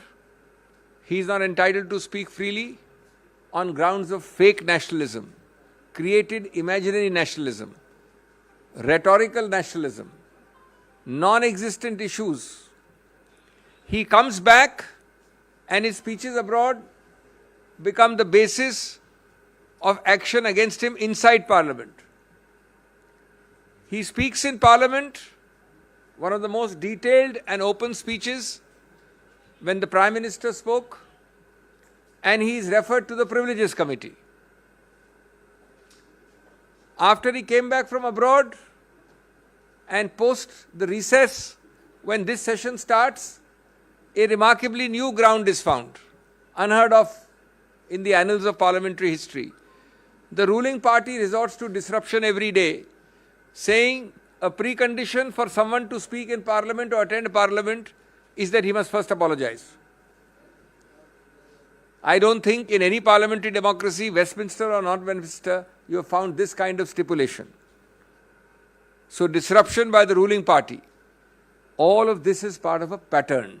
All of this is part of a pattern to stop him. A, because he speaks fearlessly and candidly. B, to divert attention from the real issues. To divert attention from the questions which my friend here asks every day. To divert attention from the burning issues before the nation today. And it is done also to send a message to create a fear psychosis amongst those who dare to question this government. Friends, that is the political part. That is what should concern our body polity. There is equally a legal part. I have shared some of that with you yesterday. Since we've had slightly more time, let me elaborate a little more today. When you hurry, when you are premeditated, when you have decided to do something, you make mistake after mistake after mistake. You multiply mistakes on a repetitive basis.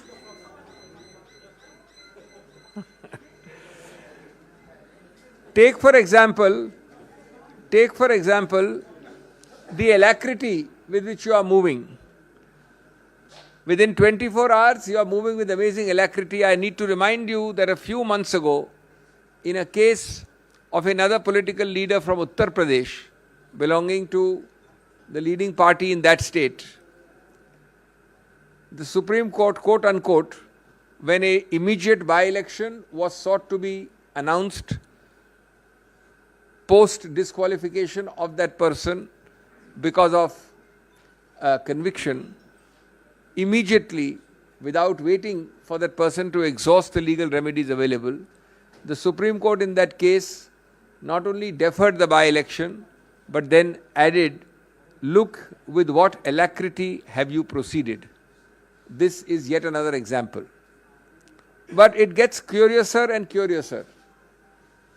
As I told you yesterday, there is a provision created in law specifically called 202, which says if allegedly I commit a defamatory offence in place X, in this case Kolar, Karnataka, and if somebody chooses to sue me in Gujarat or Bihar, as in this case Surat, then the magistrate before whom a complaint is filed is mandatorily, I repeat, mandatorily obliged to conduct a preliminary inquiry as to whether he has jurisdiction to start and initiate the proceeding. He has to call for a report either himself or through the police or through agencies. To the best of our knowledge, this point is taken by Shri Gandhi's lawyers, noted in the judgment, and not decided. Admittedly, no inquiry is conducted because there is a tearing hurry to go ahead in a place which might well be without any jurisdiction at all, namely Surat, Gujarat. As I said, it gets curiouser and curiouser. I mentioned another example yesterday. I have the dates now. Let me walk you through it. The complaint is filed approximately in April 2019. I think the exact date is April 16, 2019 at Surat. The magistrate is one Mr. Dave. On 2021, Mr. Rahul Gandhi, in 2021 year, 2 years later in June, appears in the court to record his statement in person.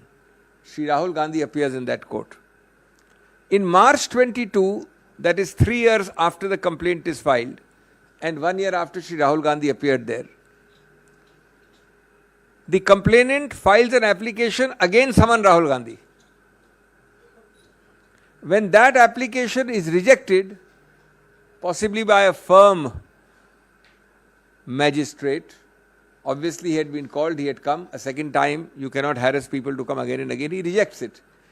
At that point, the complainant rushes to the High Court and gets a stay of his own complaint. The High Court grants that stay on 7th of March 2022.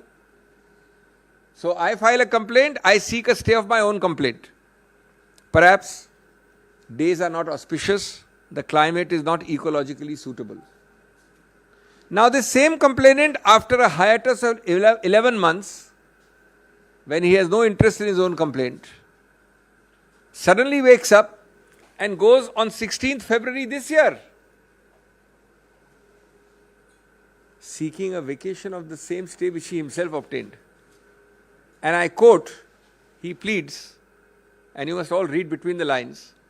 We will of course take all this in the appeal, we have legal recourse. Quote, he says, sufficient evidence has come on record of the trial court and the pendency of the present matter delays the trial. Pendency of what matter? His own High Court petition. He says he is delaying his own trial. So he says, please vacate. Now the sentence is, though sufficient evidence has come on record, no new evidence has come on record actually. The High Court vacates the stay, the man rushes back to the trial court and we get this judgment. Meanwhile, the magistrate has changed. We were not born yesterday, neither you nor me. Chit bhi apni, pat bhi apni. There are many more disturbing features about this case. There is a point which we may or may not take. I am not saying that everything Rahul Gandhi needs to take because he is fearless, he knows in his conscience, he has full reliance on the law. But there is a debatable issue. I am only flagging the issue, which I did not mention yesterday. that though the conviction is by a court, in Rahul Gandhi's case, the disqualification under Article 103 of the Constitution has to be by the President of India.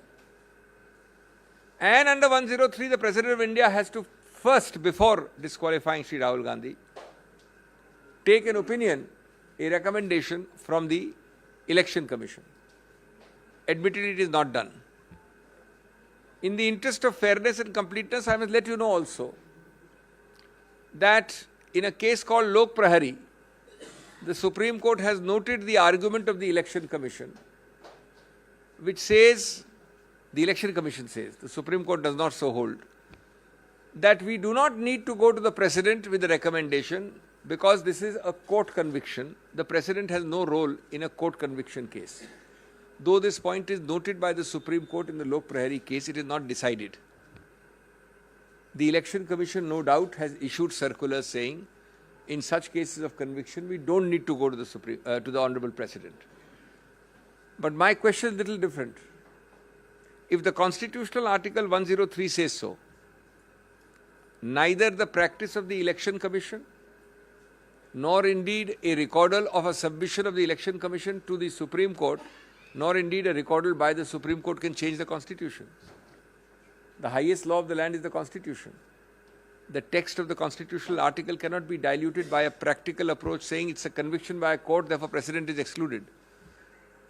That is itself a questionable exercise, this immediate issuance today of a disqualification. But we let it be. We are confident that we will get a stay of conviction. A stay of conviction will remove the very basis of this disqualification. This disqualification is nothing but consequential. When the foundation goes, namely the conviction is stayed, the consequences of an illegal foundation will also go. But obviously, as the Election Commission knows, as the Government of India knows, as the BJP knows, it takes time to draft, to file. They are taking advantage of that time, hot-footing it by these disqualification notices. But we have full faith in the law and the majesty of the law, and we believe that we will emerge victorious in the near future. दोस्तों, आज जो मुद्दे आपके समक्ष हैं उनके दो व्यापक आयाम हैं. एक राजनीतिक है, एक कानूनी है. लेकिन राजनीतिक आयाम सबसे महत्वपूर्ण, सबसे व्यापक, सबसे अहम है. पहले मैं उसका जिक्र करूं संक्षेप में. पहला बिंदु उसका ये है कि जानबूझकर, बार बार, सोच समझकर, एक सूझे बूझे तरीके से इस सरकार ने हर गणतांत्रिक संस्था को खत्म करने का प्रयत्न किया है, उसको चोक करने का प्रयत्न किया है, उसमें रोकथाम करने का प्रयत्न किया है. सबसे बड़ी संस्था उनके मायने में जो उनके लिए बाधा है वो है स्वतंत्र, निष्पक्ष, निडर बोलना, बोलचाल, जो हमारे संविधान की एक महत्वाकांक्षा ही नहीं, एक मानव अधिकार है, मूलभूत. इस सरकार ने, इस केस की बात नहीं कर रहा हूं मैं, श्री राहुल गांधी की, सैकड़ों केसेस में 2014 के बाद ऐसे येन केन प्रकारेण कदम उठाए हैं जो हर नागरिक के स्वतंत्र, निडर बोलने के अधिकार क्षेत्र में बाधा डालें, बार बार. और उसके उदाहरण आप जानते हैं. बोलने की स्वतंत्रता और बोलने के बाद की स्वतंत्रता, दोनों को सीधा निचोड़ने का प्रयत्न किया इस सरकार ने बार बार. श्री राहुल गांधी, हम सब जानते हैं, ने निडरता से बार बार संसद के अंदर और संसद के बाहर अपने विचार रखे हैं, जनहित में रखे हैं, जनता के सामने रखे हैं, जनता के लिए रखे हैं. उन्होंने सामाजिक, आर्थिक, राजनीतिक, विदेश नीति इत्यादि इत्यादि सब मुद्दों पे पूरा बोला है, बिना झिझक के बोला है. और वो आज उसकी कीमत चुका रहे हैं, क्योंकि उनके सवाल, उनके वक्तव्य अच्छे नहीं लगते उन लोगों को जिन्होंने वो गलतियां की हैं, जिसके बारे में विवरण करते हैं श्री राहुल गांधी. कभी डिमोनेटाइजेशन ले लें, कभी चीन को क्लीन चिट का मामला ले लें, कभी जीएसटी ले लें। ये सब मुद्दे वो हैं और इनके अलावा और भी हैं जो इस सरकार को, जिनसे घिन्न है और जो उठाते हैं उनको दंडित करना उनका अनिवार्य रूल है। राहुल गांधी विदेश जाते हैं तो बोल नहीं सकते। एक झूठे आडंबरी राष्ट्रवाद के आधार पर उनकी आवाज को रोका जाता है। एक अजीबोगरीब बनाई हुई बनावटी राष्ट्रवाद का बहाना लेकर उन पे आरोप लगाए जाते हैं। बाहर गए उसके आधार पे जब वापस आते हैं तो कहते हैं कि आप यहां नहीं बोल सकते जब तक कि आप माफी नहीं मांगे। यहां आते हैं और उस दिन बोलते हैं संसद में जब माननीय प्रधानमंत्री बोल रहे थे तो सरकार पूछती है आपकी हिम्मत कैसे हुई सब बोलने की, सत्य बोलने की, साफ बोलने की, निडरता से बोलने की।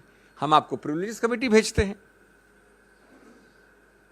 और सबसे अजीबोगरीब जो मैं समझता हूं, किसी गणतांत्रिक, संसदीय गणतांत्रिक, लोकतांत्रिक देश में नहीं देखा गया, जब वो आके बोलते हैं तो सरकार खुद अवरुद्ध करती है संसद को। सरकार खुद करती है इस आधार पे कि पहले आप माफी मांगिए। ये कौन सी संसदीय प्रणाली के अंतर्गत है कि पहले आप माफी मांगिए, नहीं तो हम अवरुद्ध करेंगे, नहीं तो संसद चलेगी नहीं। तो ये इसी प्रक्रिया का एक और उदाहरण है जहां मुंह खोलें, झूठे बेमानी केसेस दायर करिए, डराइए, धमकाइए और हम आश्वस्त हैं कानूनी प्रक्रिया में कि हम जीतेंगे, स्टे ऑफ कन्विक्शन हमें मिलेगा। लेकिन जहां तक सरकार का सवाल है, उन्होंने ये सब प्रयत्न किए हैं, बार बार किए हैं। जहां तक कानूनी पक्ष है, मैं बड़े संक्षिप्त रूप में आपको बता दूं, कल बताया था मैंने, थोड़ा उसको और विस्तार से बता दूं, लेकिन संक्षिप्त रूप से, कि जब आप जल्दबाजी करते हैं तो गलतियों के ऊपर गलतियां करते हैं, संवैधानिक और कानूनी गलतियां करते हैं। मैं आपको 2-3 उदाहरण देके अपनी बात खत्म करना चाहता हूं। ये मामला, ये वारदात कोलार कर्नाटक में हुई, 2019 में हुई। उसकी कंप्लेंट कहां दर्ज की गई? सूरत, गुजरात में, 1-2 जगह और भी की गई, बिहार में, रांची में। तो जब ऐसा होता है कि वारदात, फौजदारी वारदात कहीं हुई हो अमुक जगह और फौजदारी वारदात की कंप्लेंट किसी दूसरे प्रदेश में हो, तो कानून विधायिका ने बहुत पहले एक संशोधन द्वारा एक नया प्रावधान बनाया था, कई वर्ष हो गए, जो बाध्य है, जो स्पष्ट है कि जब ऐसा हो तो आपको एक 202 कहते हैं, उसके अंतर्गत एक निरीक्षण परीक्षण करना पड़ेगा, इंक्वायरी करनी पड़ेगी, या तो मैजिस्ट्रेट खुद करे या पुलिस द्वारा करे कि क्या उस मैजिस्ट्रेट का अधिकार क्षेत्र बनता है। जब तक वो मैजिस्ट्रेट ये शुरुआत में नहीं करता है इंक्वायरी, तब तक वो कंप्लेंट से आगे नहीं बढ़ सकता। रोचक बात यह है कि ये मुद्दा स्पष्ट रूप से इस श्री राहुल गांधी केस में उठाया गया, जजमेंट में लिखा है, लेकिन निर्णित कहीं नहीं है। ये इंक्वायरी कहीं नहीं हुई गुजरात मैजिस्ट्रेट द्वारा, यद्यपि ये मामला आया है कोलार कर्नाटक से। ये एक उदाहरण है कई और अहम मुद्दों का के साथ। एक दूसरा उदाहरण, और आप अपनी कंक्लूजन लगा सकते हैं, जो मैं आपको 3 तारीखें देना चाहता हूं। एक विचित्र बात हुई, जो याचक है, इसमें कंप्लेनेंट है, वो अप्रैल में 2019 में कंप्लेंट फाइल करता है। 2021 जून में श्री राहुल गांधी उस मैजिस्ट्रेट के सामने पेश होते हैं जो सूरत का मैजिस्ट्रेट था, उस वक्त एक मिस्टर दवे थे। 1 साल तक रुकने के बाद याचक वापस एक अर्जी देता है कि श्री राहुल गांधी वापस पेश हो। जब मार्च 2022 यानी पिछले वर्ष वो दूसरी याचिका बार बार उनको बुलाकर तंग करने की प्रक्रिया पे मैजिस्ट्रेट वो खारिज कर देता है, तो याचक कंप्लेनेंट हाईकोर्ट जाता है और अपनी कंप्लेंट का खुद एक स्टे ले लेता है, अपनी कंप्लेंट का खुद स्टे कि ये आगे नहीं चलेगी। 1 साल तक वो पड़ी हुई है, 11 महीने से उसका कुछ नहीं करता है, सब कुछ ठीक है उसके लिए। अचानक वो वापस जाके फरवरी इस वर्ष फरवरी में, यानी पिछले महीने हाईकोर्ट को कहता है कि साहब अब काफ़ी एविडेंस आ गई है, अब मैं अपनी खुद का स्टे को वापस लेना चाहता हूँ, स्टे को आप निरस्त कर दीजिए, यानी स्टे को स्टे कर दीजिए, स्टे को हटा दीजिए। हाईकोर्ट करता है और वापस जाके मैजिस्ट्रेट जो अभी तक बदल गया है, एक नया निर्णय आ जाता है जो अभी कल आया। आप अपने आप चित भी अपनी, पट भी अपनी, अपने आप लकीरों के बीच क्या हो रहा है समझ सकते हैं, संज्ञान कर सकते हैं। मैं अंत में ये कहूँगा, श्री राहुल गांधी की आवाज़ इतना आसान नहीं है दबाना, कांग्रेस की आवाज़ इतना आसान नहीं है दबाना। आप देख रहे हैं कल से आज और आगे चलेगा एक अभियान, एक विरोध, चाहे वो डिस्ट्रिक्ट पे हो, ब्लॉक पे हो, प्रदेश पे हो, और चाहे वो संसद और संसद के बाहर हो। ये आवाज़ रुक नहीं सकती है। जो तथ्य मैंने आपको बोले हैं ये बिल्कुल सामने उजागर किए जाएंगे, लेकिन साथ साथ हमें पूरा विश्वास और आश्वासन है कि ऐसी चीज़ जो कानून में गलत है, हम आश्वस्त हैं कि उसका सही रूप से अवलोकन किया जाएगा बड़ी अपील वाली अदालतों द्वारा, और हमें कन्विक्शन का स्टे जल्द से जल्द मिलेगा। एक अंत में बात आपको और मैं शेयर कर लूं जो कल नहीं बोली थी, हम चाहे उसको हम समक्ष रखें या न रखें, उसके ऊपर हम एक्शन ले या न लें, लेकिन आपके साथ अवगत करनी आवश्यक है। उसके दो पक्ष हैं, मैं ये नहीं कह रहा हूँ कि एक ही पक्ष है। एक प्रावधान है हमारे संविधान में 103, उस प्रावधान के अंतर्गत डिस्क्वालिफिकेशन जिसको कहते हैं, जहाँ सांसद का सवाल है वहाँ सिर्फ माननीय राष्ट्रपति कर सकता है। ये लिखा है प्रावधान में, किसमें? संविधान के प्रावधान। और साथ साथ ये लिखा है कि संविधान के प्रावधान के अंतर्गत जब राष्ट्रपति करता है तो उसको पहले एक सुझाव, एक रिकमेंडेशन लेना पड़ता है चुनाव आयोग से। ये तो मानी हुई बात है कि इस बार राहुल गांधी के विषय में नहीं हुआ ये, न कुछ पहले विषयों में ऐसा हुआ है। अब इसमें जो दूसरा पक्ष है वो ये है कि चुनाव आयोग का मानना है, और चुनाव आयोग इसी प्रक्रिया को फॉलो करती है और केसेस में, कि जब कन्विक्शन कोर्ट द्वारा है, न्यायपालिका द्वारा है, तो राष्ट्रपति के पास जाने की आवश्यकता नहीं है। इसलिए हम चुनाव आयोग उसको कभी भी नोटिफाई कर सकते हैं, हमें राष्ट्रपति के पास सुझाव लेके जाना और राष्ट्रपति की अनुमति लेने की आवश्यकता नहीं है। जो रोचक कानूनी मुद्दा इस पे उठता है वो ये है कि संविधान में जो लिखा है 103 में स्पष्ट लिखा है, उसको क्या चुनाव आयोग तो क्या उच्चतम न्यायालय भी क्या बदल सकता है? सोशल मीडिया को चला कर क्या क्या नहीं उनके बारे में बातें कही गई, और अब घबरा करके आप भारत जोड़ो यात्रा से और जिस प्रकार के फैसले आए हैं, ऐसे अभी कल फैसला आया है डिफेमेशन केस का। अरे भाई, लोअर कोर्ट है और बाद में हाई कोर्ट भी है, सुप्रीम कोर्ट भी है। इतनी क्या जल्दी थी कि आपने इस प्रकार का फैसला कर दिया, मेंबरशिप खत्म कर दी। इतने बड़े नेता की, जिसका एक मैसेज है, जिसका एक ऑरा है देश के अंदर, जिसकी फॉलोइंग है देश के अंदर, उसको आपने इस प्रकार से मेंबरशिप से निष्कासित किया है एक प्रकार से, तो लोग बगसने वाले ने, मेरा मानना है। Well, that was Rajasthan Chief Minister Ashok Gehlot speaking in favor of Rahul Gandhi. He's disqualified. That's the notification that has come out from the Speaker's office. Yes, there are legal options which are open for Rahul Gandhi. What lies ahead for him? What are the political and legal ramifications of this disqualification for the Congress leader Rahul Gandhi? First of all, he can move the Sessions Court for a stay on conviction. This is the basis on which the Speaker has taken the decision. The second option is to approach the President to challenge the disqualification. Abhishek Manu Singhvi was also talking about Article 103 under Indian Constitution. Option 3, move the Supreme Court under a special leave petition and cite your grievances and seek a special remedy, a special intervention. Article 32, where he can say that some of his rights have been affected and he can move the Supreme Court directly. These are the two procedural ways in which there's a remedy and a recourse directly to the Supreme Court of India. Well, right now there's a press conference happening by Mr. Jairam Ramesh. He's speaking to the press right now. Let's listen. एक तरह से आप देख सकते हैं कि जैसा कि अभिषेक सिंघवी जी ने कहा, राहुल जी को कीमत चुकानी पड़ी उस भारत जोड़ो यात्रा की सफलता के कारण। दूसरी बात, सिंघवी जी ने तो कहा कि 2014 से राहुल जी मोदी सरकार की नीयत और मोदी सरकार के नीतियों के खिलाफ अपनी आवाज़ संसद के अंदर और संसद के बाहर उठा रहे हैं। ये नोटबंदी के बारे में इन्होंने जिक्र किया, जीएसटी के बारे में इन्होंने जिक्र किया, चीन को जो जून 2020 में प्रधानमंत्री ने क्लीन चिट दिया उसका भी सिंघवी जी ने जिक्र किया।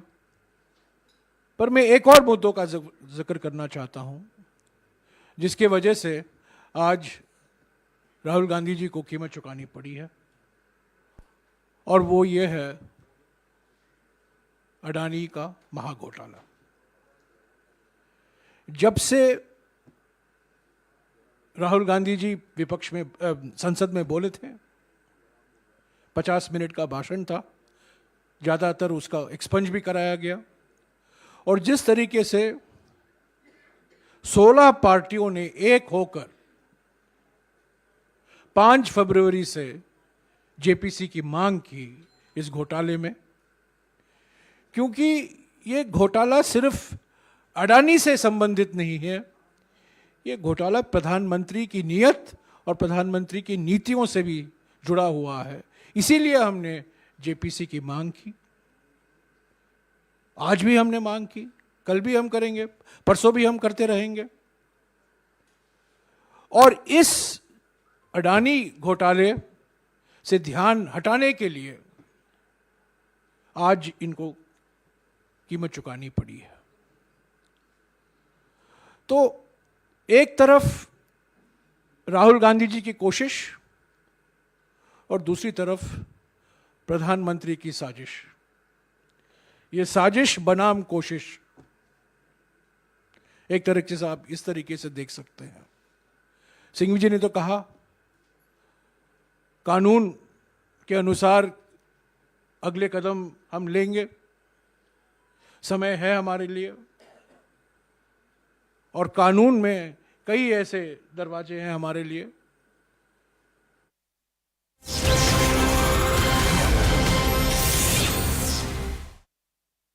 The event happens in Kolar.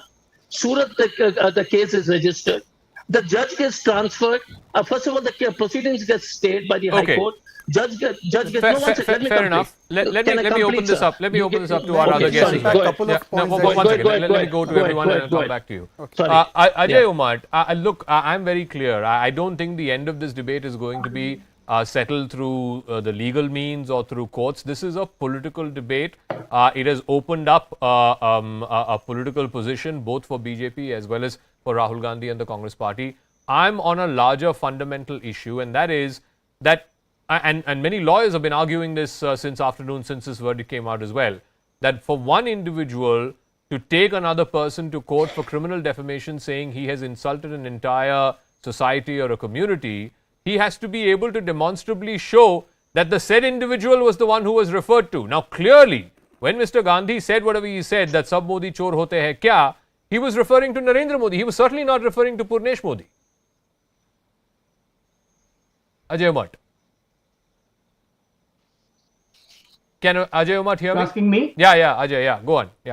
Yeah, same thing Rahul Gandhi said in his argument, and today also in court, when judge said that you are convicted, Rahul Gandhi said that, मैं आपके पास दया की भीख या माफी नहीं मांगता हूं, मैं सिर्फ यही कहना चाहता हूं कि मैं हिंदुस्तान के लोगों को प्यार करता हूं, और मैंने जो कहा था वो सरनेम के पॉइंट ऑफ व्यू से कहा था, समुदाय के लिए नहीं कहा था। And he said that mister Purnesh Modi is saying that 13 crore Modi समाज के लोग, which includes, Rathod, Gupta, Taili, Modi, Ghachi, Chaudhary, Das, Chettiar, Sahu. He said, you think that a politician would afford to dishearten so many people? He said, I have never done this. But I tell you, Zaka, interesting thing, people in Surat and BJP in Gujarat have started new narrative that now next chance is of Tejasvi Yadav, because yesterday Tejasvi Yadav has also made a similar kind of statement saying this, that all Gujaratis are fraudster type thing. उन्होंने जो statement कहा है उसके लिए they said that Rahul Gandhi is certainly going to lose his membership in parliament. This is what talk of the town in Gujarat, and they said now next chance is of Tejasvi Yadav, because somebody from Gujarat will file another case against Mr. Tejasvi Yadav on the same line, because he has also insulted with his derogatory remark against a Gujarati, against all Gujarati community. Okay, so let me ask Siddharth Luthra again on the legal point. What is the position now? One part is, of course, Mr. Gandhi has legal recourses in further appellate courts, but does his membership of parliament get automatically revoked? Does the speaker automatically revoke his membership of parliament? Because that's what the 2013 Supreme Court judgment says, that there is no window or there is no interim relief period before the membership is cancelled.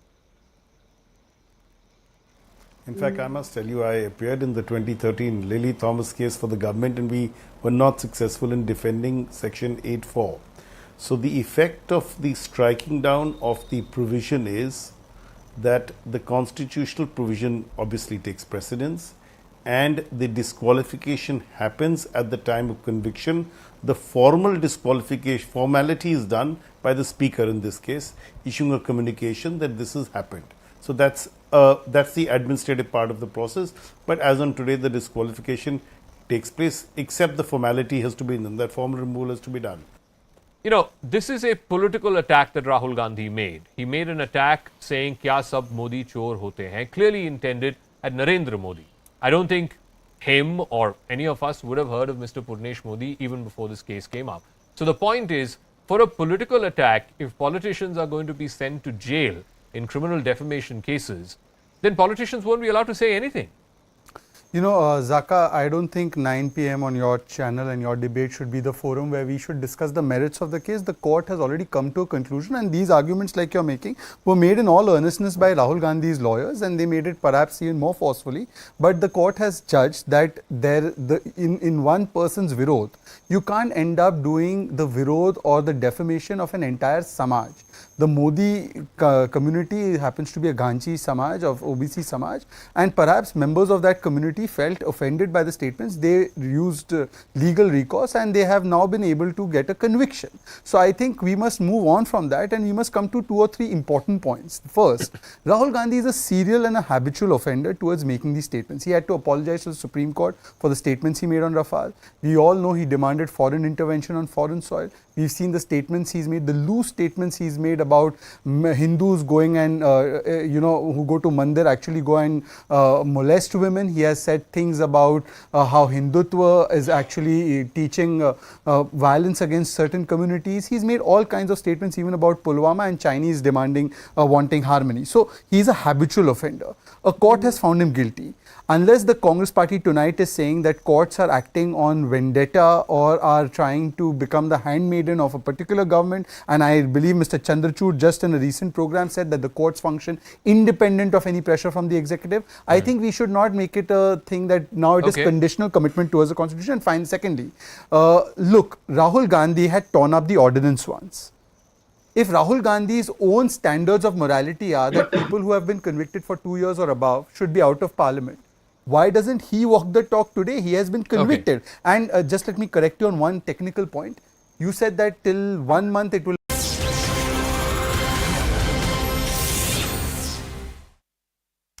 Welcome back, and let's begin with some latest news coming in. These are top sources within the BJP that say that the party is favouring its strategy in the wake of Rahul Gandhi's disqualification. It has further indicated that it will run a campaign that Rahul Gandhi insulted OBCs in their statement. That's the word coming in. Our political editor Maria Shakil will join us in just a minute from now. Pallavi Ghosh is also joining us on the broadcast.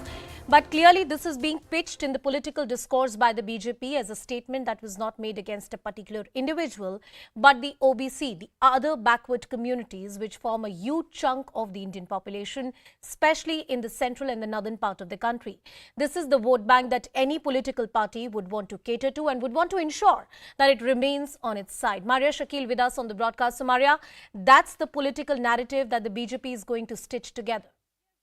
And if you look at the press conference that was held by Bhupendra Yadav earlier today, it was on similar lines, and just in few moments we will be seeing two union ministers address a press conference from the BJP headquarters, Dharmendra Pradhan and Anurag Thakur, and they have also saying, taken the same line, which is that Rahul Gandhi is against the OBC community, and if anything his statements are in that direction, because the BJP certainly is now seeing this perhaps turn into a bigger storm with the kind of reactions that are coming in from various parties in opposition which was so far a divided house, all of a sudden becomes united, appears to be united and is rallying behind Rahul Gandhi, be it Mamata Banerjee or Akhilesh Yadav. As far as the index of opposition unity is concerned, it is high visibly at the moment. So the BJP now is seeing this as an opportunity to target Rahul Gandhi. They are saying that there would be a country-wide campaign which will be launched by the BJP to counter the Congress party in saying that Rahul Gandhi and his statements have been anti-OBC. It's a crucial constituency, and the BJP in its last cabinet reshuffle, if you remember, Anusha, the Prime Minister himself had highlighted that the number of OBC representation in the union cabinet had increased phenomenally. Yeah. Similarly, the focus has been that the OBCs have found greater representation in whichever state the BJP has come to power. Sure. So the BJP now, looking at a political messaging from this move, because they understand that legally, perhaps, Rahul Gandhi may have a better argument. His team of lawyers do have a better case building up against this order. Maria Shakil pointing out both the legal and political aspects and how this is likely to play out. Let me also cut across to Shirin Elizabeth. She is joining us live from Rahul Gandhi's residence. Shirin, what's happening at the residence right now? We earlier saw Mrs. Sonia Gandhi, Priyanka Gandhi Vadra, all rushing to the residence of Rahul Gandhi to meet him. What's happening there right now? Well, it was about 3:15 when Sonia Gandhi arrived at Rahul Gandhi's residence, and she was in fact inside for about 15 minutes, and after that she left. Priyanka Gandhi continues to be inside the residence, where she has in fact now put out a tweet as well, where she is in fact been saying that her brother is only going to fight this, he will not bow down, and of course criticizing the BJP for the way that Rahul Gandhi has been disqualified. Now, apart from that, what we are learning is that Abhishek Manu Singhvi, as far as the legal options that are left for Congress party at this point, will in fact be availed by the Congress party. And Abhishek Manu Singhvi has been saying that the first and foremost step is that they are going to, of course, approach the session court. In case that it gets rejected, they will go to High Court and eventually to the Supreme Court. Now, I want to talk about the non-legal options and the strategies that is going to be, of course, will be coming in from the Congress side. 5 p.m. is when the PCC president meeting is going to happen, where Mallikarjun Kharge is going to do this meeting.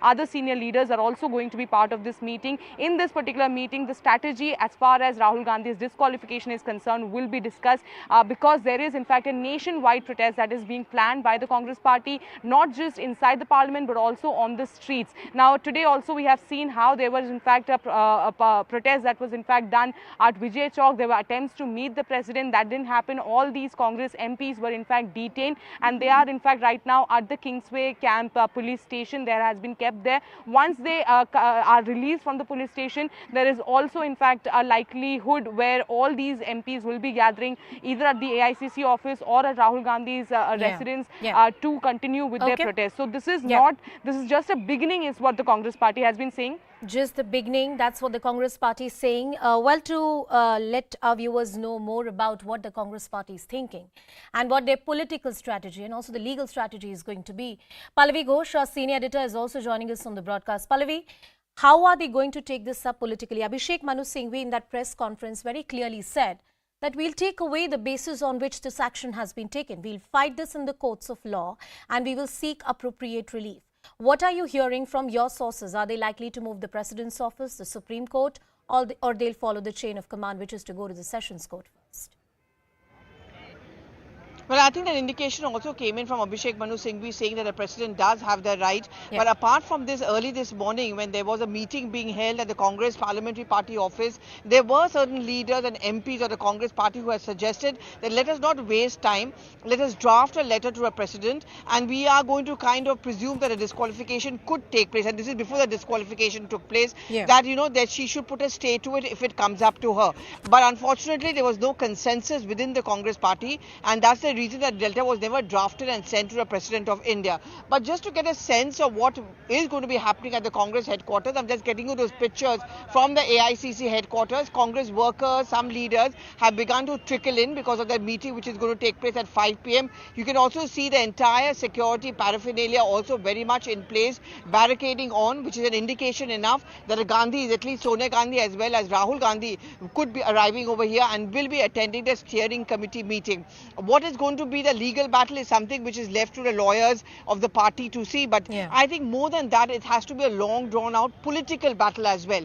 That's what the steering committee is going to be deliberating upon. How not to give that advantage to the BJP, because the BJP is very clearly playing that caste card, accusing the Congress party of being against the OBCs. Also to try and ensure two parts. One, of course, to ensure that more and more opposition parties, the unity we saw, the backing we saw of Rahul Gandhi today, that remains, because that's going to be their strongest weapon against the BJP. But they're also going to try and use this moment of Rahul Gandhi's disqualification pending any legal action to actually make the point. And you heard what Abhishek Manu Singhvi and Jairam Ramesh were saying. Hum darenge nahi, will keep on a fight. Rahul Gandhi as a fighter, as the strongest voice against the powers to be. That is the narrative or slogan which the Congress party wants to work upon. So I think essentially, Anusha, they're going to be deciding on what kind of protests, what kind of movements. All of that is something which is going to, nitty-gritty is going to be worked out. The battle lines are clearly drawn. We have seen support coming in from Rahul Gandhi, also from some unexpected quarters within the opposition camp as well. Let's see how this plays out. All eyes on that very important meeting of the PCC at 5 p.m. For now, slipping into a very short.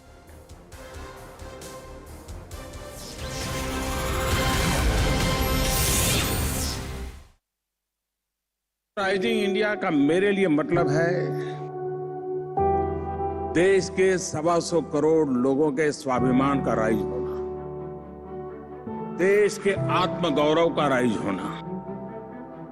आज पूरा विश्व भारत के इस उदय को, rising India को मान दे रहा है, सम्मान दे रहा है।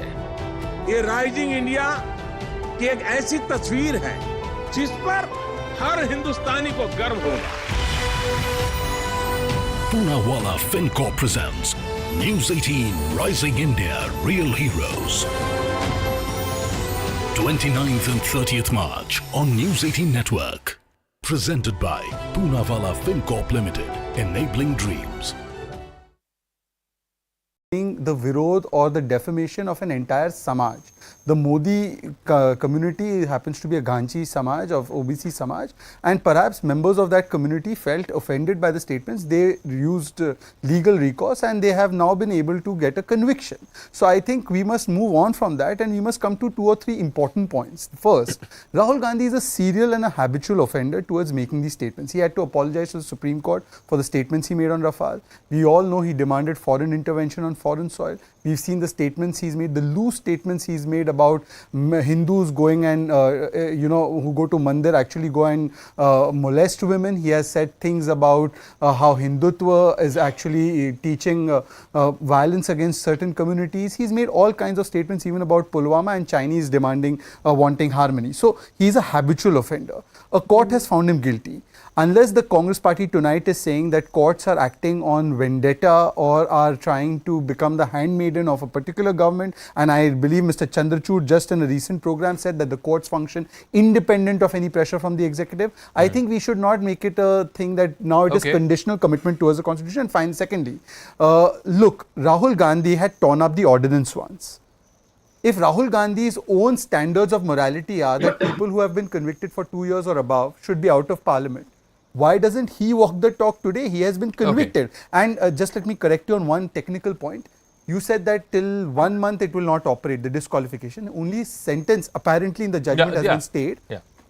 unless there's a stay on conviction, because Correct. in a 2018 Supreme Court order, which has upheld the 2013 order, it has clarified that unless the conviction is stayed, the disqualification kicks in automatically after the Lily Thomas judgment, and therefore, as of anybody's legal reading, and we have Ishkaran Bhandari to elaborate, as of now, automatically Rahul Gandhi stands disqualified. No, and two debarred. things there. One, I did say that the conviction has to be stayed. As of today, only the sentence has been suspended. So I don't think he has the opportunity for 1 Secondly, month. no, it doesn't automatically kick in. The Speaker's office has to send out a letter saying That- so has been disqualified. perhaps. But be he that does as not it have a may, period of 1 month. I'm on a larger point. Let me ask Dr. Ajay Kumar this. Essentially, what the BJP is saying is two things.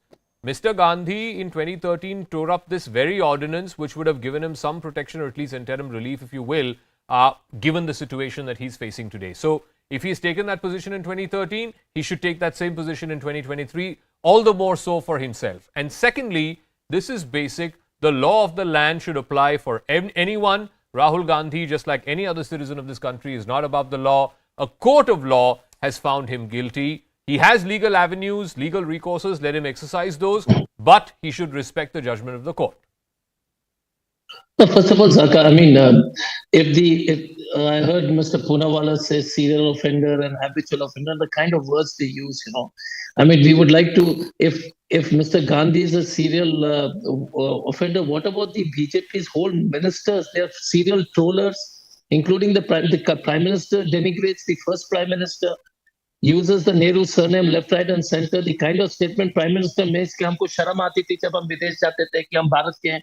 So let's not get into how and then continue to deal in half truths and lies, saying and serious. I mean, the kind of statements they make on political leaders. I mean, this is a debate which we are having. So I would request Hazrat Puna, let's not denigrate, because it's not that we can't say nonsense about Mr. Modi.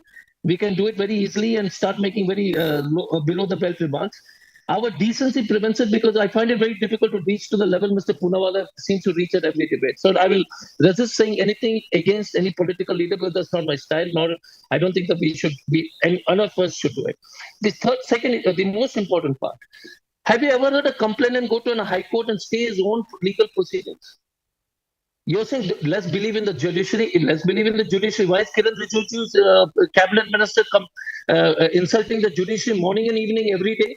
24/7. Every time they make statements on the judiciary, and suddenly they got so much of belief in the judiciary. It's like the devil preaching the scriptures. No, Dr. Kumar, are you saying? I just want to go back to one of the points you made. You're saying that Mr. Gandhi will not go to an appellate court seeking a stay on his conviction. Is that what you're saying? No. You're not understanding. Mr. Punesh Modi went to the High Court of Gujarat and stopped his own proceedings because he was thinking that the judge is going to do his job well, and suddenly the judge strangely gets transferred. Those are questions which you must ask on your channel. And then he goes back and again requests again for his stay to be removed when the judge is transferred. So if you are a citizen of this country and you are saying that high standards of judiciary and we believe in judiciary, there are a couple of things which the BJP should immediately stop. First of all, sack Mr. Rijiju. Because if you believe in the judiciary so much, then he's like a motor mouth, keeps speaking every time on. He said retired judges should not do this, you shouldn't do this, he shouldn't do that, and has made umpteen comments. And if Mr. Poonawalla is keen, then I can show you that would apply to you as well, right? I mean, today a court of law has given an order, so you should respect it as much as you expect anyone else to respect it. One sec. Yeah, Zaka, speaking against the judgment is not disrespect. First question. Sure. Speaking, you can continuously find faults in the judgment without finding a mistake. You can say that the judges have heard. We are saying it that in a defamation case, none of the parties who are offended have become a complainant in this case. The event happens in Kolar. Surat, the case is registered. The judge gets transferred. First of all, the proceedings get stayed by the High Court. Judge gets fair enough. Let me open this up. Let me open this up to our other guests. One second. Let me go to everyone and come back to you. Ajay Umar, look, I'm very clear. I don't think the end of this debate is going to be settled through the legal means or through courts. This is a political debate. It has opened up a political position both for BJP as well as for Rahul Gandhi and the Congress party. I'm on a larger fundamental issue, and that is that and many lawyers have been arguing this since afternoon, since this verdict came out as well, that for one individual to take another person to court for criminal defamation saying he has insulted an entire society or a community, he has to be able to demonstrably show that the said individual was the one who was referred to. Now, clearly, when Mr. Gandhi said whatever he said, that sab Modi chor hote hai kya, he was referring to Narendra Modi. He was certainly not referring to Purnesh Modi. Ajay Umat. Can Ajay Umat hear me? Asking me? Yeah, Ajay, yeah, go on. Yeah, same thing Rahul Gandhi said in his argument, and today also in court, when judge said that you are convicted, Rahul Gandhi said that, मैं आपके पास दया या भीख नहीं, दया की भीख या माफी नहीं मांगता हूं, मैं सिर्फ यही कहना चाहता हूं.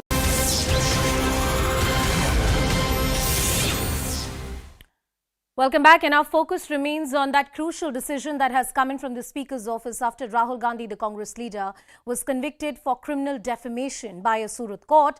The orders are out, debarring him, disqualifying him as the Member of Parliament. Why has Rahul Gandhi been disqualified? Here are the key reasons, and we are enlisting the legal reasons for you. Well, first of all, the key reason is the 2013 Supreme Court order that had declared Section 8(4) of the Representation of Peoples Act 1951, that particular section, as ultra-virus. The Supreme Court had held that this particular section, Section 8 subclause 4 of the Representation of People Act, is ultra-virus. It does not hold good in law, and any person, including an MP and MLA especially, if they are convicted, they are immediately disqualified. The position was later clarified in 2018 as well. As per the Supreme Court order, a convicted MP with 2 or more years of jail term loses his membership immediately. The person does not have the 3-month window which was earlier given. Now, as per the Supreme Court order, the convicted MP loses membership with immediate effect. As I said, that 3-month window that was earlier available is not available in law anymore. That position has been clarified by the Supreme Court of India. Moving forward, yes, there are various legal options that Mr. Rahul Gandhi has. Let's see what he chooses to exercise, whether the doors of the Precedents Sessions Court, or he decides to appeal to a higher court, including the High Court and the Supreme Court. My colleague Sharon with us on the broadcast.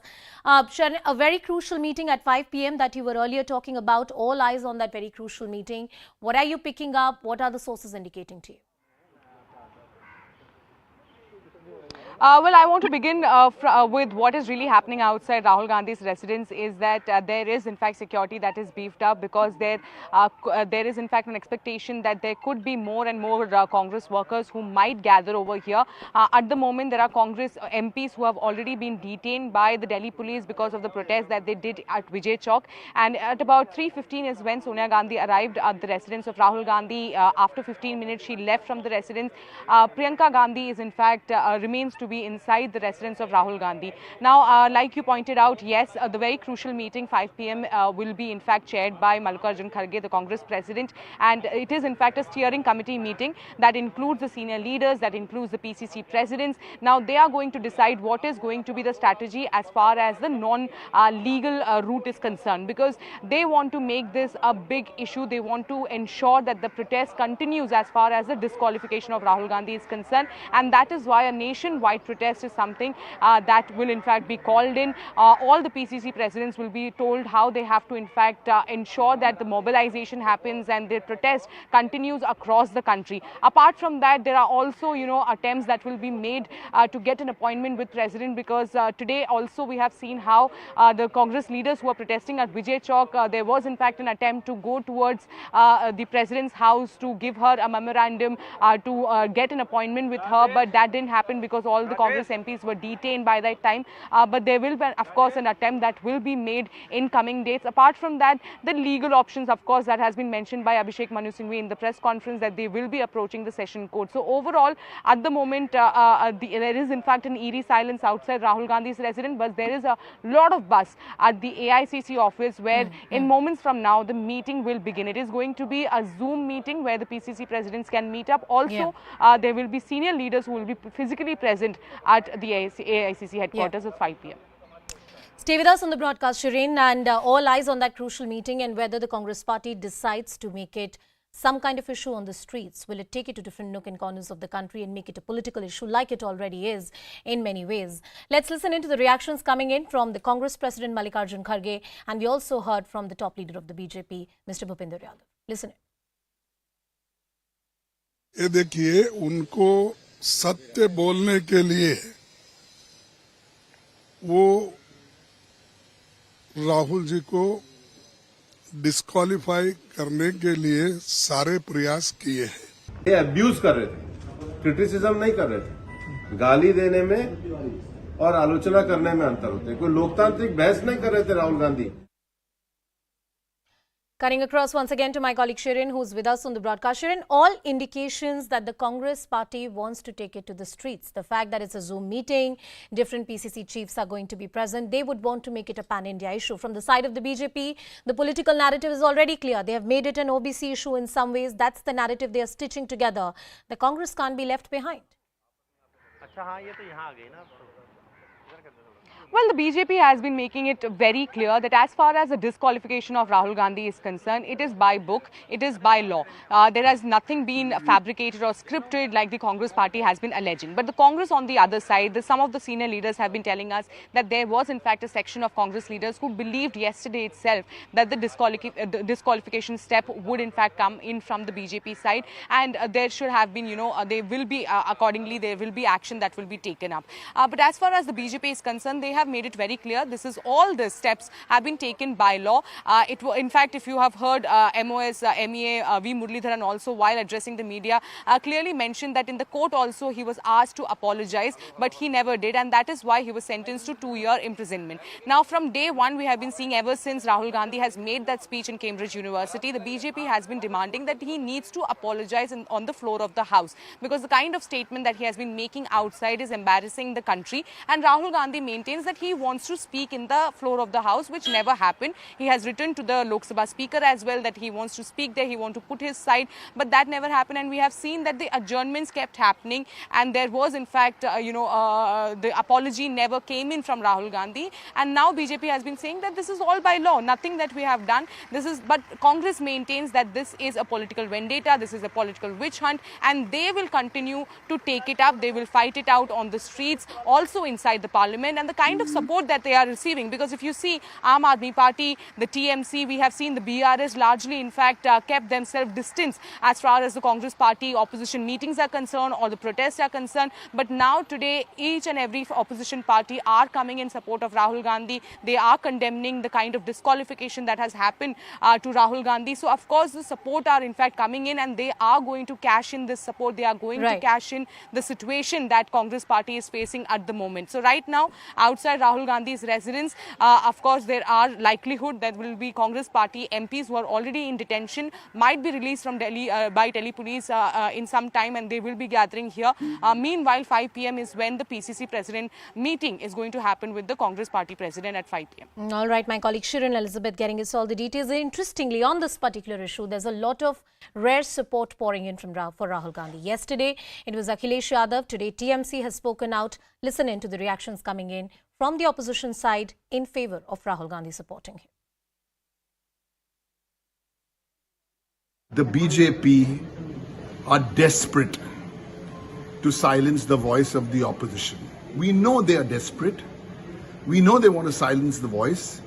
We know they would go to all kinds of lows, but this is the low of the low, the lowest since 1950. I think it is a sad day for Indian parliamentary democracy that we've fallen to such lows that we have disqualified a member of parliament who has been a vocal voice of the opposition, and he hasn't even been given a chance to appeal in the court. He has to he's appealing to the higher courts with regards to this judgment. But it is quite a shameful attempt for the BJP. We've been seeing that when he speaks in the parliament, they expunge his comments.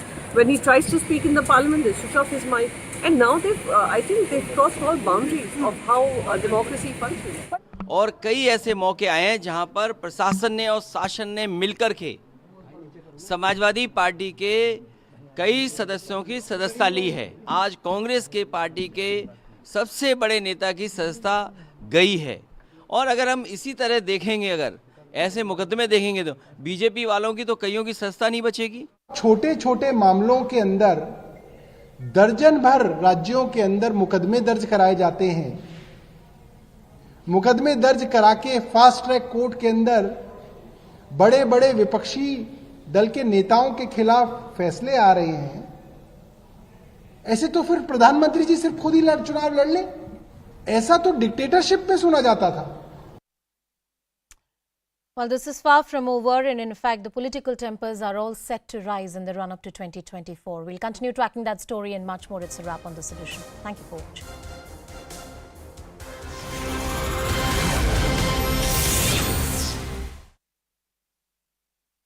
Since afternoon, since this verdict came out as well, that for one individual to take another person to court for criminal defamation, saying he has insulted an entire society or a community, he has to be able to demonstrably show that the said individual was the one who was referred to. Now, clearly, when Mr. Gandhi said whatever he said, that sab Modi chor hote hai kya, he was referring to Narendra Modi. He was certainly not referring to Purnesh Modi.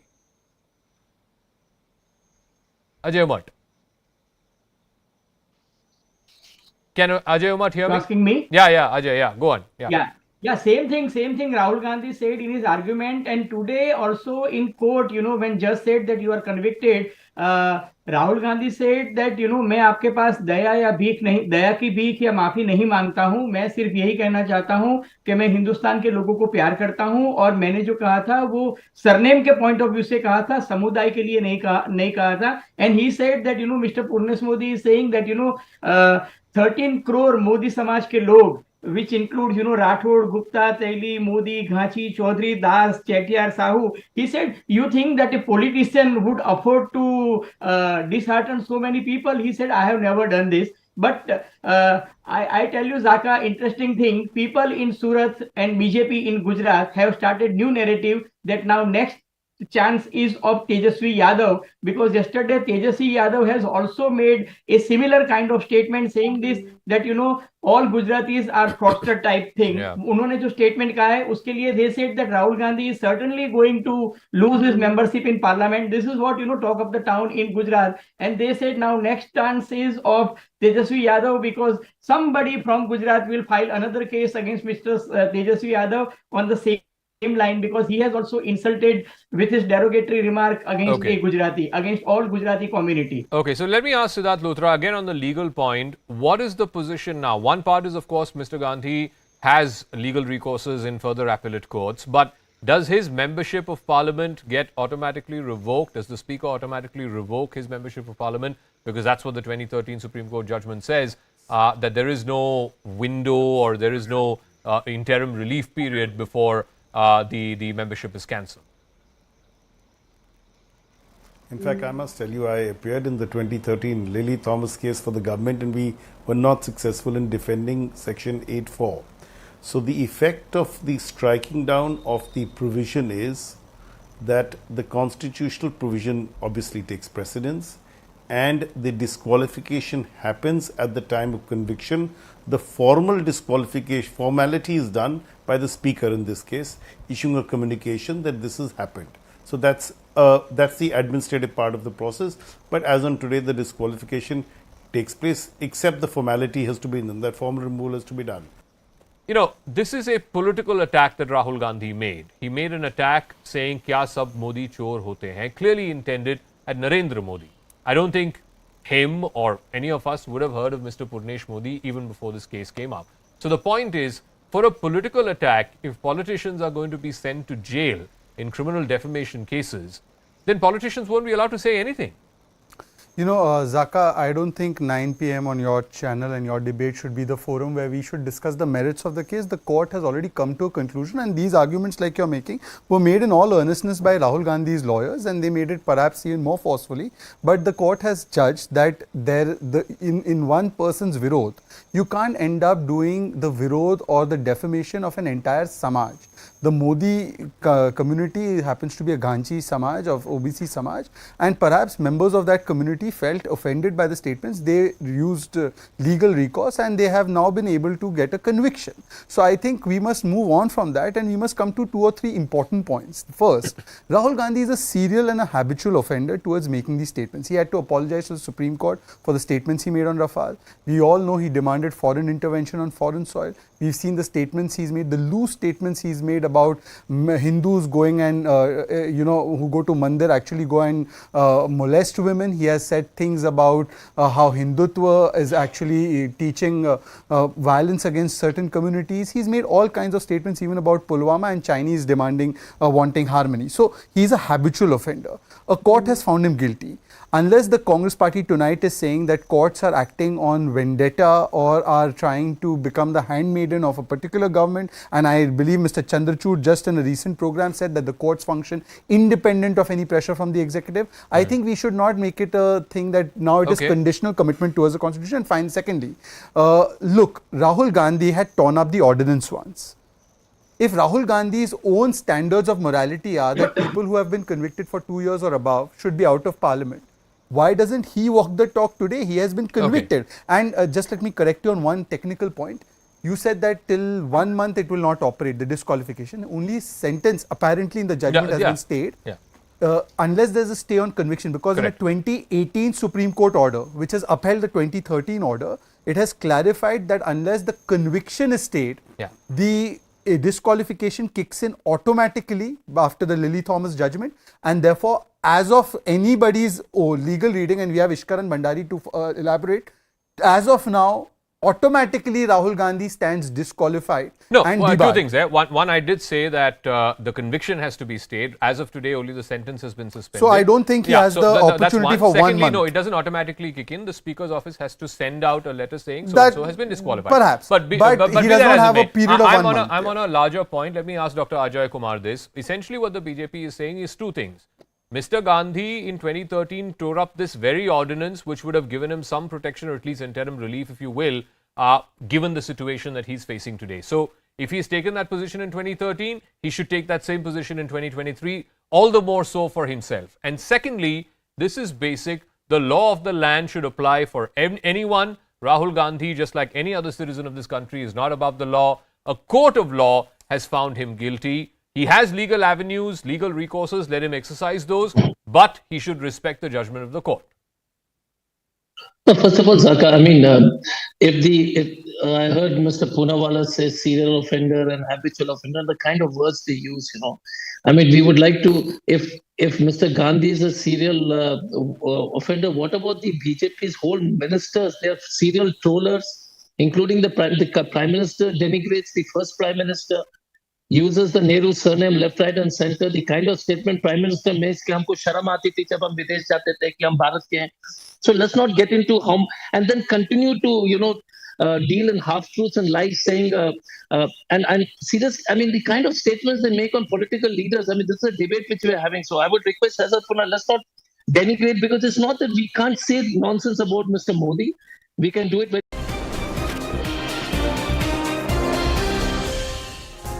Good evening. Thanks a lot for staying with us here at CNN News 18. I'm Ridhima Bhatnagar. You're watching Nation at 5. Our big political story. There has been a massive setback for the Congress party as Congress MP Rahul Gandhi has been disqualified from the Lok Sabha. He's an ex-MP now. A notice issued by the Lok Sabha Secretariat said he stood disqualified from the House from March 23rd, the day of his conviction, the day it came the verdict from the Surat court. This comes a day after he was convicted in a defamation case by a Surat court, as I pointed out. Now Rahul Gandhi will move a higher court to get his conviction stayed. Meanwhile, the Congress has called this a big conspiracy to silence the former Wayanad MP, while the BJP has gone forward and said that the conviction has come from an independent judiciary after Rahul Gandhi insulted the OBC community with his thief remark. Remember, Rahul Gandhi was convicted for his "all thieves have Modi" surname remark that allegedly made during the election campaign in 2019.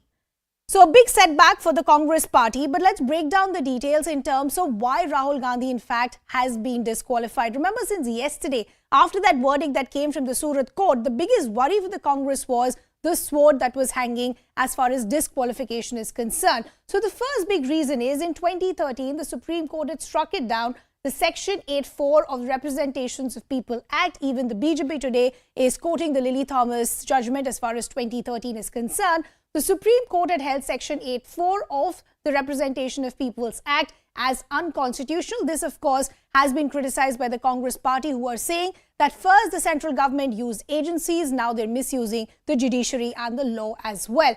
The third reason is, as per the Supreme Court's order, a convicted MP with 2 years jail term loses their membership immediately. The sentence that was handed over to Rahul Gandhi from the Surat court was of 2 years, and thus this disqualification has happened. As per the Supreme Court's order, convicted MP loses the membership with immediate effect, which also means the perks and privileges that came with the position of an MP also goes away for Rahul Gandhi. As per 2013 Supreme Court order, MPs don't have 3 months. Some latest visuals now coming in. These are visuals of Rahul Gandhi, who's now stepped out of his residence. Remember, there has been a lot of activity, even as far as the residents and people who visited Rahul Gandhi. A short while ago, we had seen Sonia Gandhi, who visited Rahul Gandhi. That meeting lasted for about 15 minutes.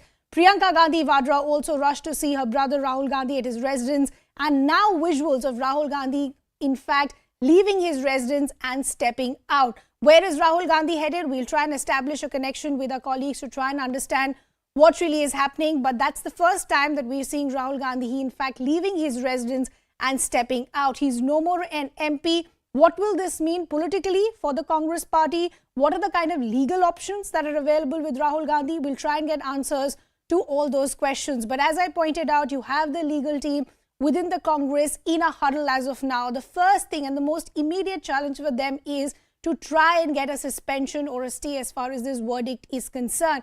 Because if this stay or suspension does not come, then Rahul Gandhi, in fact, will not be in the political arena for a time period of 8 years. 2 years was the sentence and 6 years is what follows as far as the law is concerned. So for 8 years, Rahul Gandhi will not be in the political arena as an MP. Remember, he was an MP from Wayanad. Before we bring in our colleagues and guests, let's listen in to some political reactions as well. Modi ji डरते क्यों हैं? हमको तो मालूम था कि मोदी जी राहुल जी की भाषणों को बर्दाश्त नहीं कर पाएंगे. कितनों को जेल भेजोगे? हम सब जाने तैयार हैं. आप लोगों को भी डिटेन करके यहाँ लाया. हाँ, ठीक है, डिटेन करने के लिए आए. हम तो और जहाँ जाएंगे चले जाएंगे. तो ये कानून है और इस कानून को सख्ती से लागू करवाने वाले राहुल गांधी ही है. याद है ना आपको 2013 में जो लिली थॉमस के केस में सुप्रीम कोर्ट के निर्णय को बदलने के जो ऑर्डिनेंस लाया गया था लालू प्रसाद को बचाने के लिए, उसको इन्होंने ही फाड़ा था. जी के ऊपर एक डिफेमेशन केस के अंदर, डिफेमेशन केस इसीलिए हुआ था, एक सार्वजनिक सभा में देश की आदरणीय प्रधानमंत्री जी को जातिवाचक शब्द लेके गाली देना, अपशब्द कहना, अशोचनीय व्यवहार करना,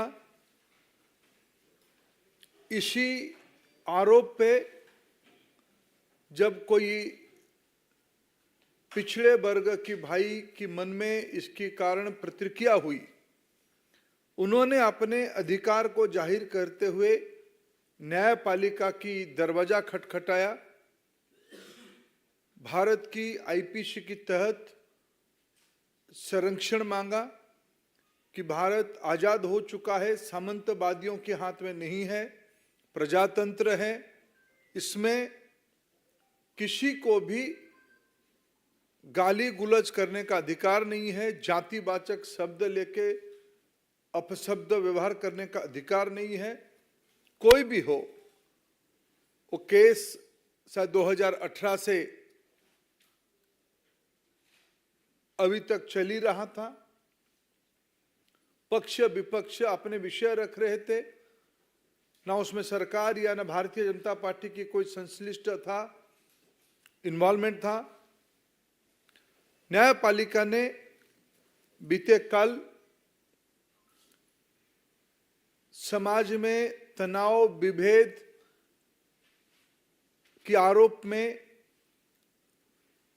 कांग्रेस पार्टी की सांसद को 2 साल की सजा सुनाई। इसमें ओबीसी समाज, जो आज चट्टान की तरह प्रधानमंत्री नरेंद्र मोदी जी के नेतृत्व के साथ, देश की एससी एसटी वंचित वर्ग जो प्रधानमंत्री नरेंद्र मोदी जी के साथ खड़े हुए हैं, जो स्टेटमेंट के माध्यम से केवल एक बार नहीं अनेक बार उनकी माताजी ने मौत की सौदागर कहा था, जहर की खेती उन्हीं लोगों की मुंह से आई थी, विभिन्न समय में अपशब्द व्यवहार करके एक समाज को, भारत की एक महत्वपूर्ण, भले ही सामाजिक दृष्टि से उनकी मर्यादा आजादी की 75 साल में उतना ना बन पाए, लेकिन प्रजातंत्र में ही अधिकार दिया था, बहुमत ही महत्व रखता है। ऐसे समाज से प्रधानमंत्री आते हैं, इसलिए उस समाज को, जाति को, गरीबी को ताच्छल्य करना, नीचा दिखाना, यह सब सीरीज ऑफ स्टेटमेंट की प्रमाण है।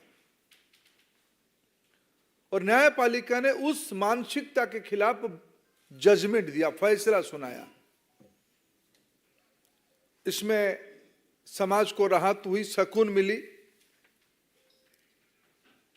मित्रों, सबको मालूम है भारत की जनप्रतिनिधि कानून 1951 के तहत किसी भी सदस्य को अगर सजा होती है तब उसकी सदस्यता चली जाती है।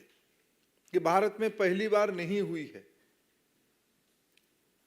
कई विधानसभाओं में और इस लोकसभा में भी कई मान्यवरों की सदस्यता गई है और इनकी पार्टी के पूर्व सदस्य अभी भी राज्यसभा में सदस्य रहे, सदस्य हैं। और देश की वरिष्ठ लॉयर कपिल सिब्बल जी ने कल ही कहा था, जजमेंट के साथ साथ सदस्यता जाना तय है। यह बहाना दिखाया जाता कि 30 दिन की समय था, ऐसा नहीं था।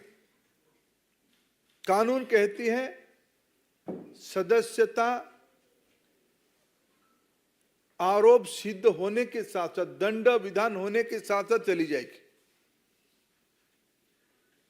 और मैं आपको एक बहुत पुरानी बात नहीं, लेकिन समय कैसे क्रूर होता है, समय कैसे निष्ठुर होता है, आपको याद दिलाना चाहूंगा। 2013 में जो साहबजादे आज और उनके लिए उनकी चाटुकार छाती पीट रहे हैं, हाय तौबा कर रहे हैं, 2013 की प्रेस क्लब की उस प्रेस कॉन्फ्रेंस को मैं याद दिलाना चाहूंगा। प्रधानमंत्री मनमोहन सिंह जी होते थे, उन्हीं की सरकार होती थी, उन्हीं की घर में ही रिमोट होता था, उन्हीं के फैसला था इस कानून को संशोधन करने के लिए सजा होने के उपरांत कब सदस्यता जाएगी।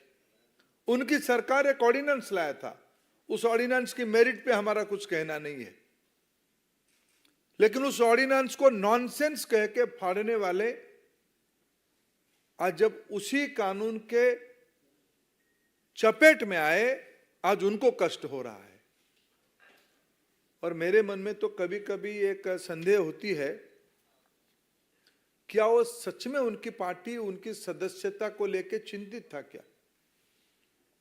उनकी पार्टी में बहुत बड़े बड़े वकील हैं, देश की नामी दामी वकील उनकी पार्टी के वरिष्ठ सदस्य हैं। जब एक सदस्य ने कह ही दिया था कल सजाई घोषणा होते ही सदस्यता जाएगी। आप कुछ दिन पहले आप लोगों के माध्यम से देश देखा है, पवन खेरा जी की वारंट के चंद घंटों में बाद, 1-2 घंटे के बाद वो कोर्ट की दरवाजा खटखटाए, कोर्ट से रिलीफ लेके गए। उनको कौन मना किया था पिछले 24 घंटे में कोर्ट जाने के लिए? 30 दिन उनको मोहलत नहीं था, वो 30 दिन के अंदर अपील कर सकते हो, जाने वो अपना कानून जाने, अपना न्याय वकीलों को परामर्श करे, जो करना है करे। मैं एक विषय आज यहाँ गंभीर विषय उठाना चाहता हूं। आप तो एक हैबिचुअल ऑफेंडर हो ही, पहले से भी ऐसे घटना हुई है। मित्रों, कांग्रेस पार्टी चाहती है और विशेष करके उनकी प्रमुख परिवार चाहती है, उनके लिए एक अलग आईपीसी बने। उस आईपीसी के तहत उनके ऊपर कोई सजा ना हो, उनके लिए कानून अलग हो, उनके लिए न्यायपालिका अलग हो।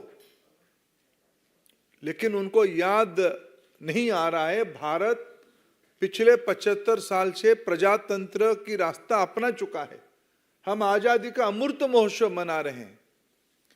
प्रजातंत्र की इस इंस्टीट्यूशन में कानून सभी के लिए एक प्रकार होते हैं।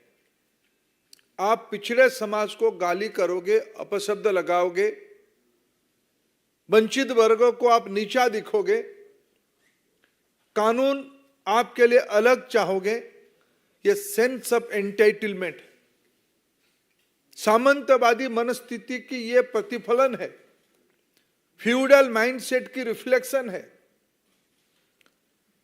हम समूह से अलग है। क्यों? हम एक खानदान से आते हैं, हम एक परिवार से आते हैं, हम कानून से ऊपर है।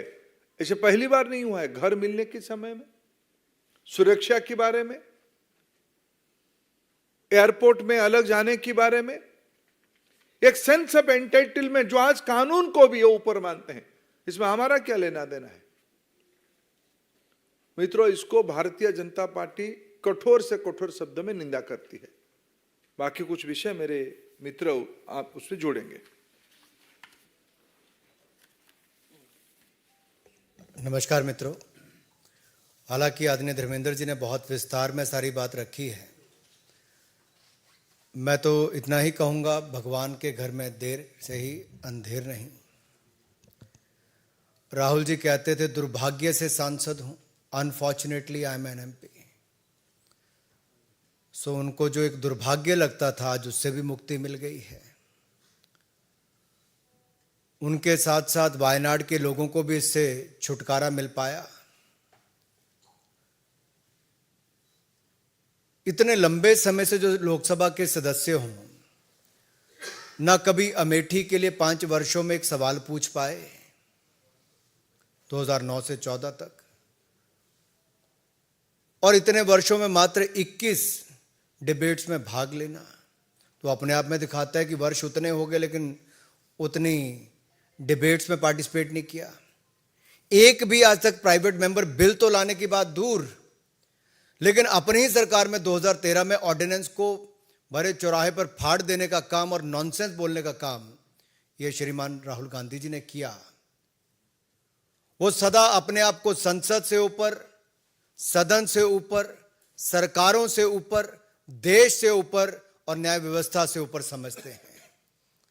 और इस सेंस ऑफ एंटाइटलमेंट की जो बात कही, ये अपने आप में उन पर लागू होती है। अब एक बात पहले आई कि क्या 2 साल की सजा। देखिए मित्रों, 2018 में, मैं आपको 2018 में इसलिए लेके जा रहा हूं कि एसएलपी जब सुप्रीम कोर्ट में आई तो 2018 में उनसे रिटर्न माफी मांगी गई, लिखित रूप में माफी, और कोर्ट ने कहा भविष्य में सचेत रहना, ऐसी गलती मत करना। लेकिन 2019 में एक बार नहीं, कई बार ऐसे झूठे आरोप तो लगाए ही। अभद्र भाषा का प्रयोग, अपमान करने का काम, अपशब्द बोलना, ये उनकी आदत सी बन गई थी। सभी चोर मोदी हैं ये बोल दो, किसी को किसी की हत्या के साथ जोड़ दो, कुछ भी कह दो, आपको तो कोई देश में कोई कुछ कर ही नहीं सकता, ये उनको लगता था, क्योंकि वो सब चीजों से अपने आप को ऊपर समझते थे। तो सूरत के कोर्ट ने तो याद करवाया कि 2018 में भी तुम्हें कहा था भाई सुधार नहीं हुआ, उसके बाद बार बार आपने गलतियां की हैं, और एक सांसद जब ये गलती कर रहा है तो कुछ ना कुछ दंड ऐसा देना चाहिए कि अब भविष्य में ना हो। जहां तक सदस्यता जाने की बात है, ये लिली थॉमस केस में बहुत स्पष्ट है जी, सुप्रीम कोर्ट की जजमेंट के बाद कि 2 साल का दंड हुआ और दोष सिद्धि के बाद अगर उसके ऊपर रोक नहीं लगी तो आप सस्पेंड माने ही जाते हो। इसकी तो पुष्टि करने का काम ही केवल लोकसभा में होना था।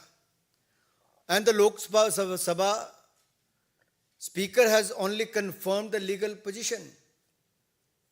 ही is not required to take any decision or pass any speaking order. The decision falls under the provisions of Article 1021E of the Constitution of India, read with the Section 8 of the Representatives of the People Act 1951. लेकिन जो धर्मेंद्र जी ने कहा, स्पष्ट है कि 2 साल की सजा थी, संसद की सीट सांसद के रूप में छुट्टी होनी थी। लेकिन ये सुनियोजित षड्यंत्र, सोची समझी साजिश कांग्रेस में किसने रची, राहुल जी आपको समझना पड़ेगा। इसकी जड़ तक जाना ही पड़ेगा। कौन है जो छुटकारा पाना चाहते थे?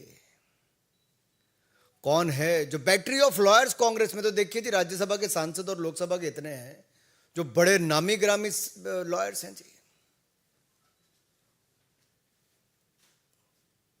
क्या एक भी सही राय देने वाला कांग्रेस में नहीं बचा, मिला, या जानबूझकर गलत रास्ते पे डाला गया?